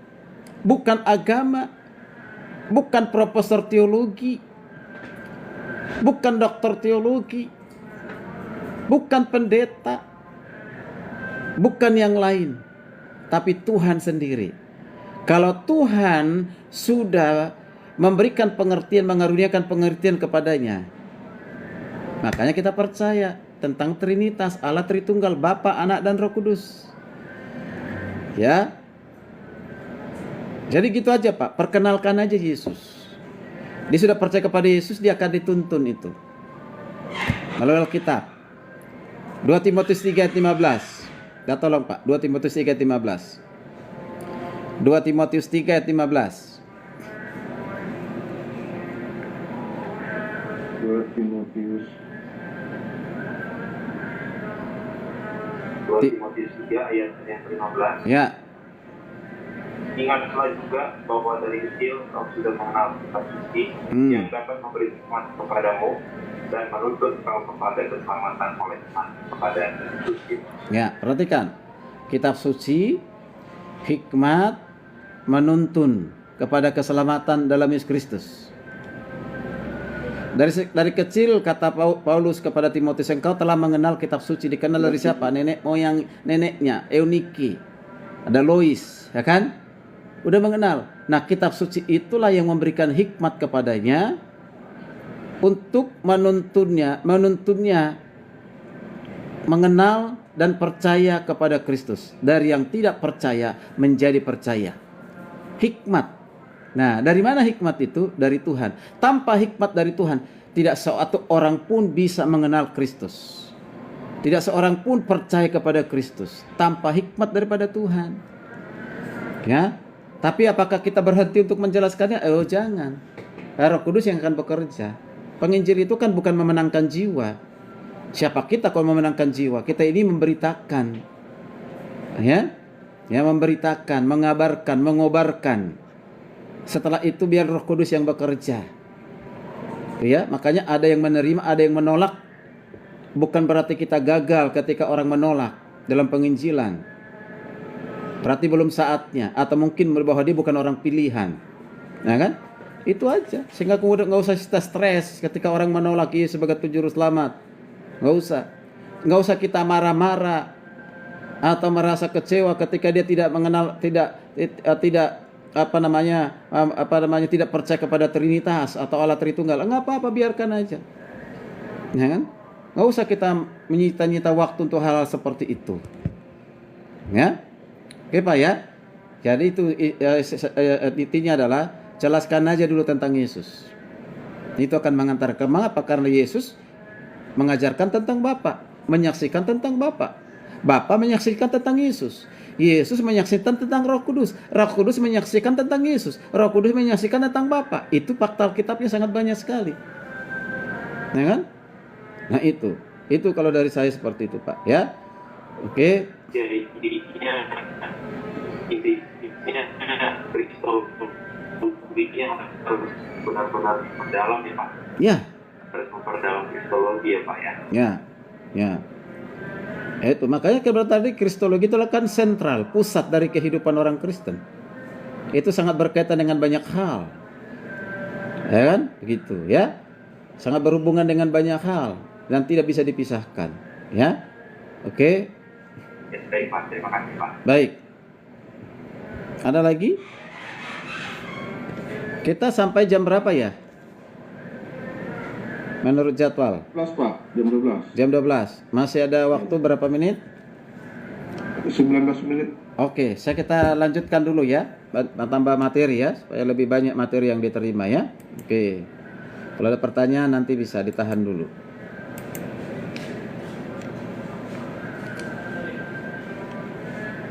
Oke.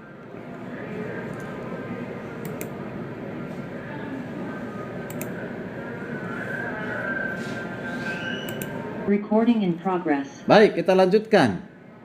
Yang berikutnya adalah bagaimana bisa membuktikan bahwa Yesus Kristus adalah sungguh-sungguh Tuhan, selain mengerti memahami dengan baik dan benar ekstensinya, keberadaannya sebelum ia berinkarnasi di dunia ini. Kita pahami juga tentang sifat yang dimiliki oleh Kristus, yaitu sifat yang dimiliki oleh Allah, yaitu salah satunya sifat kekekalan, yaitu kekekalan Kristus.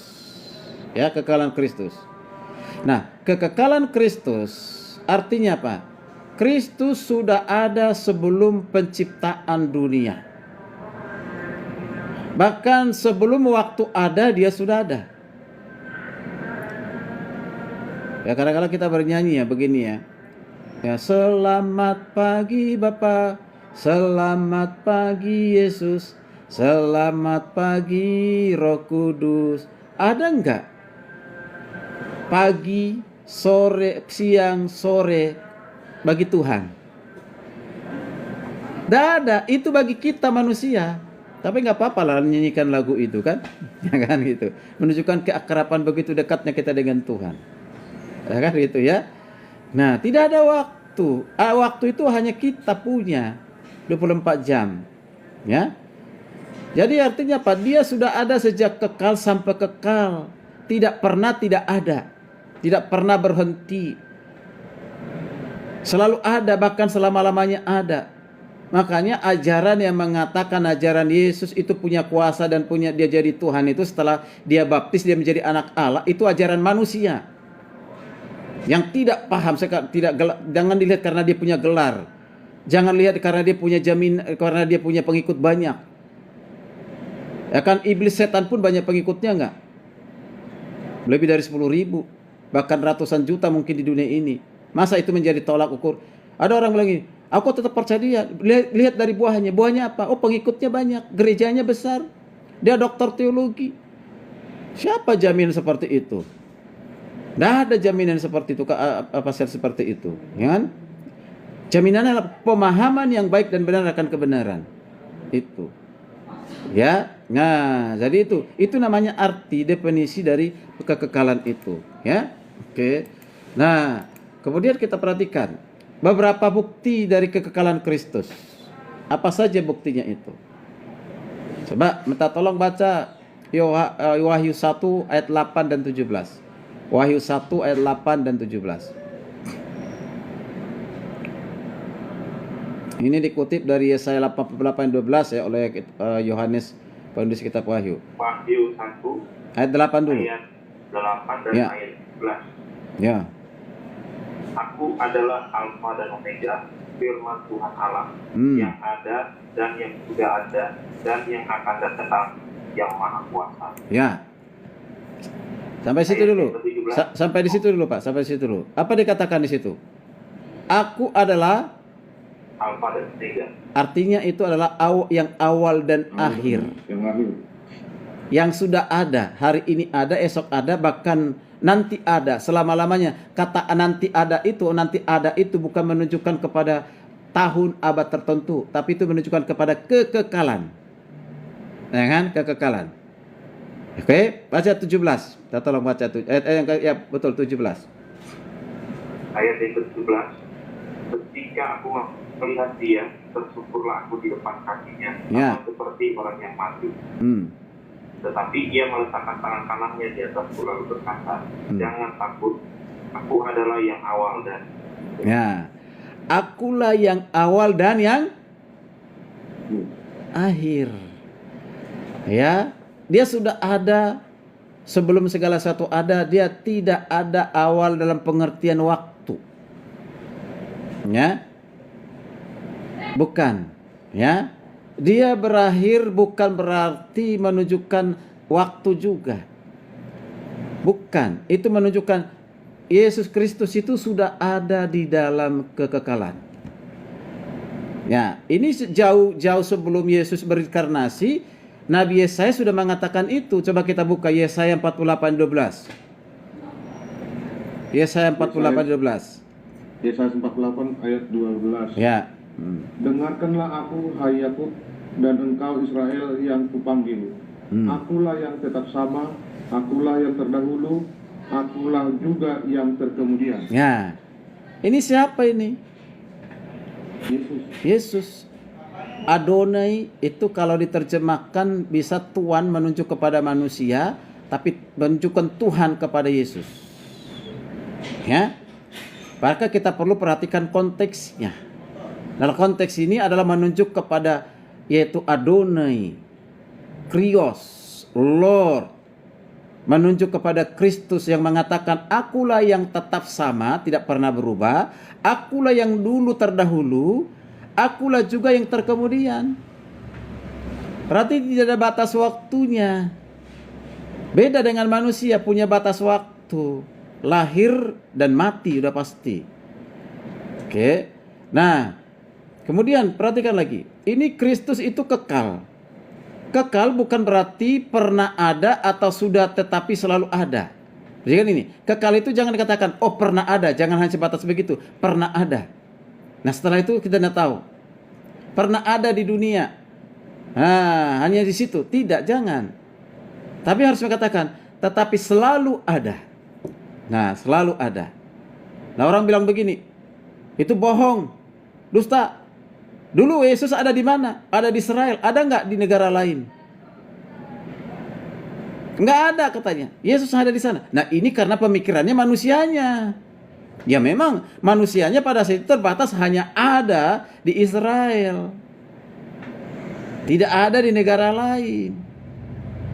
Ini hanya melihat, mengerti, memahami Yesus itu dari sisi kemanusiaannya tubuhnya. Tidak mampu memahami secara ilahi. Kan? Nah, kan itu. Dan nanti kita lihat salah satu sifat yang dimiliki oleh Yesus yang kekal itu, sifat yang lain juga ada. Misalnya maha hadir. Oh enggak, Yesus tidak maha hadir. Dia hanya ada hadir bisa di Israel, di negara lain tidak. Bangsa lain tidak, di Indonesia apalagi tidak. Nah, mengapa? Karena hanya memahami dari kemanusiaannya. Ya? Oke. Nah, kekekalan Kristus itu bukan hanya berarti Kristus sudah ada sebelum lahir. Disebut dengan tadi praekstensi. Tetapi Kristus selalu ada. Dan selama-lamanya ada. Nah, itulah makanya dia adalah Tuhan. Karena punya sifat kekekalan itu. Ya, bukti lain. Ya, bukti lain. Coba minta tolong baca Pak Ibrani 1 ayat 3. Ibrani 1 ayat 3. Silakan. Ibrani 1 ayat 3. Ibrani 1 ayat 3. Dialah cahaya kemuliaan Allah dan gambar keberadaan Allah yang sesungguhnya, dan menopang segala yang ada dengan firman-Nya yang penuh kekuasaan. Setelah selesai mengadakan penyucian dosa, Ia duduk di sebelah kanan yang maha besar di tempat yang tinggi. Nah, ini hati-hati juga untuk memahami ayat ini. Kadang-kadang ada juga orang mengatakan ini salah satu ayat yang menunjukkan kuasa Yesus itu adalah dari Bapa setelah dia bangkit. Ini ayatnya katanya begitu. Ya. Nah, sudah diawali Kristus adalah cahaya kemuliaan Allah, gambar Allah. Kalau dipahami dengan baik ini penulis Ibrani mau mengatakan ya, Yesus itu adalah Allah. Yesus itu adalah Tuhan. Yesus itu sudah ada di dalam kekekalan. Jadi kalau dikatakan gambar wujud Allah, jangan diartikan secara fisik. Tidak. Ya. Jadi kalau dulu ada Tuhan di dalam kekekalan bersama dengan Allah, nanti di Yohanes 1 ayat yang ke 1 dan 14 nanti kita baca. Nah, Yesus juga sudah ada dalam kekekalan itu. Ya. Oke, coba kita lihat Yohanes 1 ayat 1, Pak. Yohanes 1 ayat 1. Yohanes 1 ayat 1.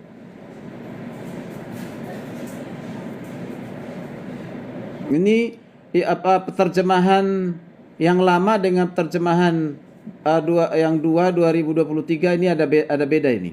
Sudah lebih bagus yang terjemahan yang sekarang ini. Coba kita bandingkan dulu. Mungkin kita lihat dulu yang lama dulu. Pak Denny baca yang lama, yang baru Pak Johnson. Ya. Ya.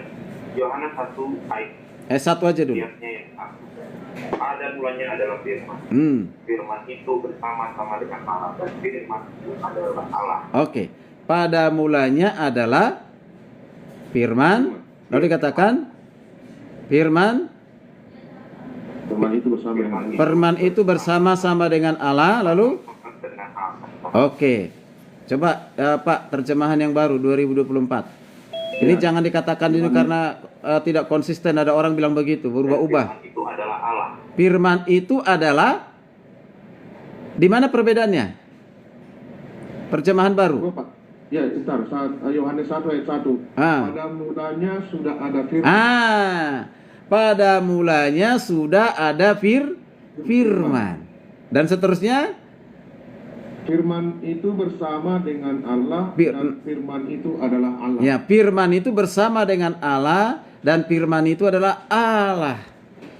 Nah, kata bersama itu menunjukkan sudah ada di dalam kekekalan. Firman yang jadi firman itu yang adalah Yesus yang disebut itulah firman. Makanya firman yang sudah ada dalam kekekalan itu maka dikatakan menjadi manusia. Coba ayat 14. Ayo 14. Yang lama Pak apa? Ayat 14. Yang Pak Denny yang lama coba.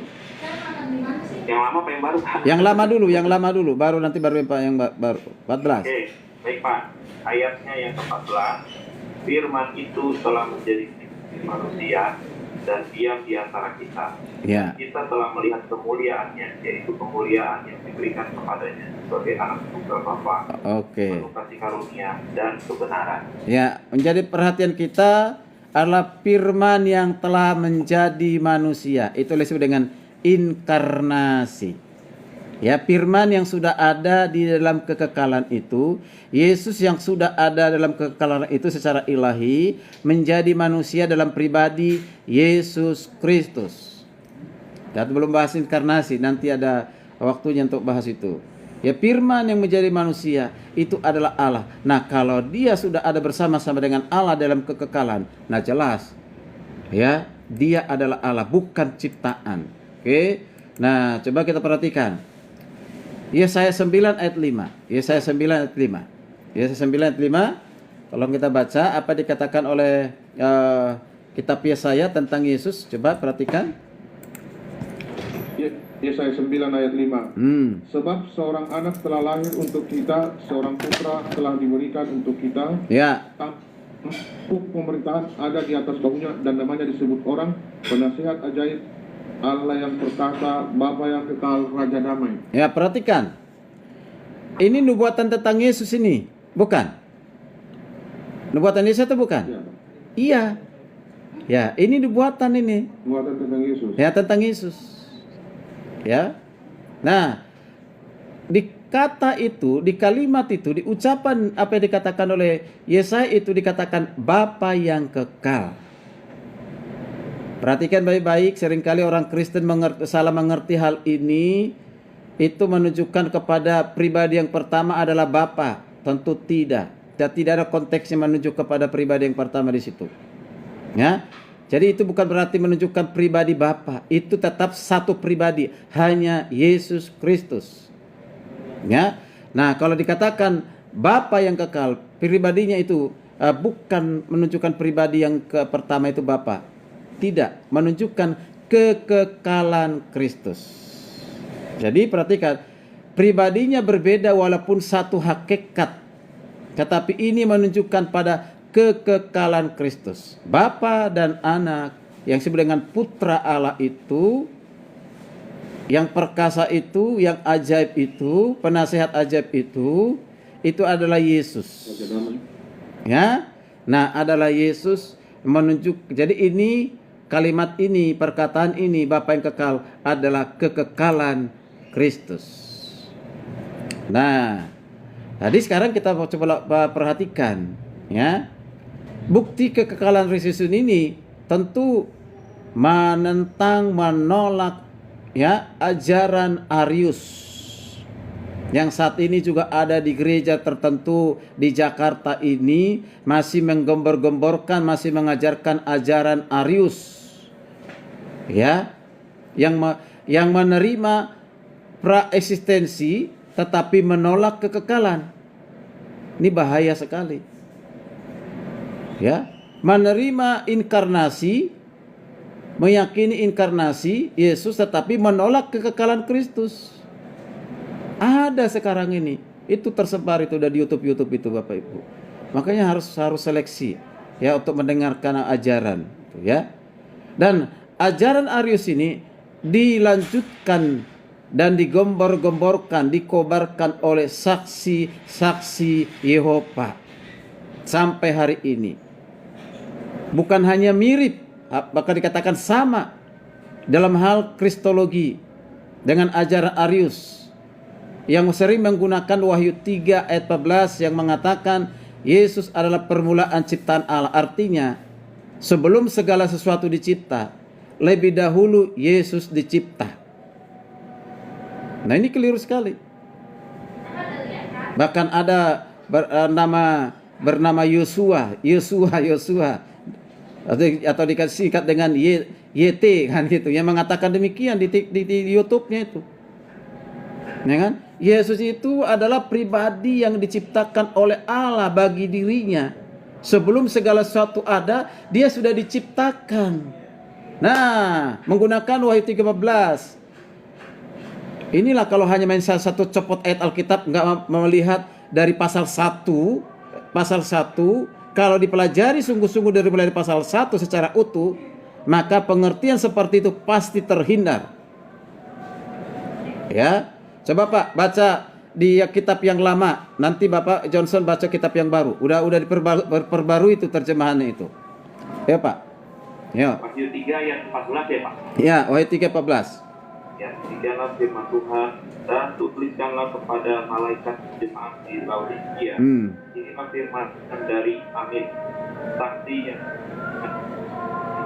setia dan benar, permulaan dari ciptaan Allah. Perhatikan, permulaan dari ciptaan Allah. Si Amin tadi itu menunjukkan Yesus Kristus, permulaan dari ciptaan. Ini pahami, Yesus itu dicipta. Oke, Pak, tolong baca Pak Johnson untuk yang terjemahan baru. Apakah sama atau beda?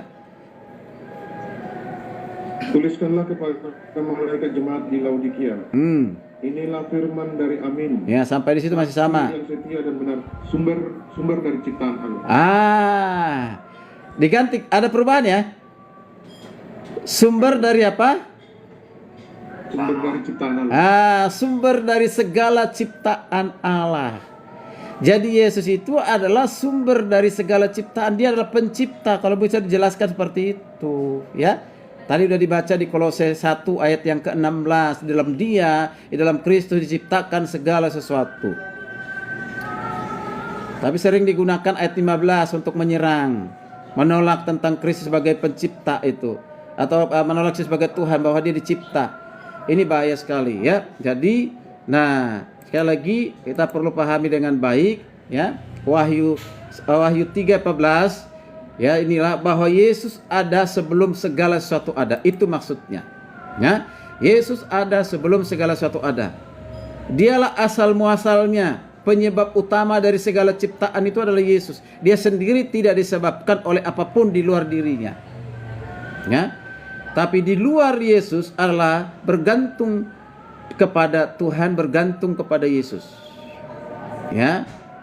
Yesus ada bukan karena dipengaruhi oleh seseorang atau diciptakan, dimulai oleh di luar dirinya. Tidak demikian. Tapi semua apapun di luar dirinya itu ada awalnya. Ya, tapi Yesus tidak ada awalnya. Maka dikatakan semua penyebabnya utamanya adalah Yesus. Tapi jangan katakan dosa termasuk dosa. Oh tidak. Itu bertentangan dengan sifat yang dimiliki kebenaran dan kesucian. Ya. Nah, itu berarti Yesus itu adalah pencipta. Itu maksudnya Wahyu 3:14. Masa nanti Wahyu itu ditulis oleh siapa? Kitab Wahyu itu? Yohanes. Masa dia nanti bertentangan dengan apa dikatakan di Yohanes 1 ayat yang ketiga? Tiba-tiba dikatakan di Wahyu dia diciptakan. Yohanes 1 ayat 1 sampai yang ketiga. Nah, atau si Yohanes bilang, oh iya, setelah saya di Pulau Patmos, ajaran saya di Injil Yohanes berubah. Ternyata Yesus itu bukan pencipta, dia adalah ciptaan, kata. Masa begitu? Ya kan? Ya tidak mungkin, yang berubah itu bukan Yohanes. Yang berubah itu adalah teolognya, itu pengajarnya itu yang berubah. Ya. Oke. Jadi jelas ya di sini. Jadi sama dengan Yohanes 1:3 tadi. Merupakan ayat pendukung bahwa Yesus adalah pencipta. Jadi Yohanes, penulis kitab Yohanes, Wahyu penulisnya Yohanes, dia tetap konsisten, tidak pernah berubah. Bahwa Yesus itulah pencipta segala sesuatu. Di dalam dia diciptakan segala sesuatu. Kan? Nah itu. Jadi tidak pernah berubah. Oke. Jadi sangat jelas pekerjaan Kristus sebelum berinkarnasi, sebelum menjadi manusia, Yohanes 1:14 tadi, dia menciptakan segala sesuatu. Tadi ayat Alkitab sudah dibaca itu. Yang kedua, dia memelihara ciptaannya. Dia hadir ya sebagai malaikat Yahweh, atau dia hadir sebagai Yahweh. Dari sangat jelas sekali. Dia hadir sebagai malaikat Yahweh, nanti kita akan pahami itu. Penampakan disebut sebagai Theophany ataupun disebut dengan Christophany. Ia berada dengan malaikat biasa, dia berbeda dengan malaikat biasa yang diutus itu, seperti malaikat Gabriel dan yang lain ya. Itu bukan. Kenapa? Karena malaikat tidak menerima penyembahan, tapi Yesus menerima penyembahan. Dia disembah karena memang dia adalah Allah. Ya. Oke, nah ini Ibu. Jadi kita sampai di sini dulu. Nanti akan kita lanjutkan lagi minggu depan. Sepertinya waktunya sudah jam 12. Tapi sebenarnya saya mau jelaskan dulu, selesaikan dulu karena kita udah akan masuk materi yang baru nanti ya. Mas, tolong waktunya 5 menit bisa ya. Dipankan ini ya, kesimpulannya. Ya, kesimpulannya. Ya, kesimpulannya. Kesimpulannya mengapa pentingnya praekstensi dan kekekalan Kristus. Ini menjadi satu kesimpulan. Jadi satu kesimpulan dari apa yang saya ajarkan dari tadi ya. Yang pertama, jika Yesus baru ada ketika dilahirkan, maka tidak ada Tritunggal yang kekal. Sudah pasti. Ya, karena kan dikatakan Tuhan itu kekal, Yesus itu kekal. Yesus itu sudah ada. Ya sudah ada sebelum segala sesuatu ada. Bapa, Anak, dan Roh Kudus. Ya. Nah, kalau dikatakan dia baru ada setelah dia lahir, maka tidak ada Trinitas, Tritunggal yang kekal. Ya. Yang kedua, jika Yesus tidak pernah ada sebelumnya, ya jelas, maka dia bukan Allah. Sebab terbukti ia tidak kekal. Sebaliknya, Yesus sudah ada di dalam kekekalan sebelum segala sesuatu ada. Dia sudah ada, maka Yesus itu adalah sungguh-sungguh Allah. Itu yang kesimpulan yang kedua, ya. kesimpulan yang ketiga, jika Yesus tidak pernah ada sebelumnya, maka ia berbohong. Sebab ia telah mengaku demikian. Karena Yesus sudah mengatakan tadi. Di Yohanes 8 ayat 58, salah satu ayat Alkitab mengatakan, sebelum Abraham ada, aku telah ada. Aku turun dari sorga. Nah berarti dia berbohong. Tapi Yesus tidak pernah berbohong. Karena memang dia sudah ada di dalam kekekalan. Karena benar dia turun dari sorga. Jadi membuat pengakuan yang demikian. Yesus itu benar apa yang dikatakannya. Luar biasa. Ya. Nah, jadi jelas Kristus adalah Allah dari kekal. Waktu menjadi manusia dia tidak pernah berhenti jadi Allah. Perhatikan nih. Waktu dia menjadi manusia, bahkan dia dalam kandungan, dia lahir sebelum dibaptis. Ya, sesudah dibaptis, dia mati, dia bangkit, tidak pernah berhenti jadi Allah. Seperti yang diajarkan oleh orang tertentu itu. Ya, karena yang mati bukan Allah. Tuhan tidak pernah mati. Yang mati apa? Manusianya. Tubuhnya yang mati. Jadi tidak pernah berhenti. Makanya ada mahasiswa semester 7 di sekolah saya tertentu dari Kelapa Gading ini ketemu mengatakan Yesus Tuhan itu setelah dia bangkit dari kematian. Ya udah jelas lah mahasiswa itu mengatakan, dosennya yang mengatakan seperti itu juga. Nah kan? Saya bilang ini kasihan sekali nanti pulang ke Mentawai itu mengajarkan seperti itu kepada jemaat tuh. Tanya, Yesus itu Tuhan kapan? Ya setelah dia bangkit dari kematian. Udah semester 7 berarti sebentar lagi selesai kan? Ngeri ya? Nah, ya. Oke, jadi sekali lagi Yesus tidak pernah berhenti jadi Tuhan sekalipun dia pada saat dia menjadi manusia. Oke, baik. Sudah jelas? Dia juga tidak pernah kehilangan keilahiannya. Tidak pernah. Waktu dia ada di bumi, dia tidak pernah kehilangan keilahiannya. Bahkan tidak ada pun sifat keilahian itu hilang. Tapi juga perhatikan, dia hanya menambah sifat kemanusiaan. Sifat kemanusiaan ditambahkan padanya. Beda ya, bukan ini misalnya ini tubuh ini, saya tambahkan sifat keilahian. Maka saya Yesus saya tambahkan sifat keilahian. Salah, keliru, tidak seperti itu. Semulanya dia memang dalam kekekalan sudah Tuhan, ditambahkan sifat kemanusiaan dalam dirinya. Yang bertambah itu apa? Sifat kemanusiaan yang bertambah. Sehingga dia sehakikat dengan manusia. Jadi bukan manusia ditambahkan sifat keilahian. Itu beda, kita tolak ajaran itu. Ya? Oke. Baik. Akhir sampai di sini. Terima kasih ya. Itu menjadi kesimpulannya, akan kita lanjutkan nanti minggu depan. Tapi saya mungkin kalau ada pertanyaan boleh silakan. Saya belum berikan tugas, nanti akan saya berikan tugas Bapak Ibu. Terima kasih untuk perhatiannya. Oke.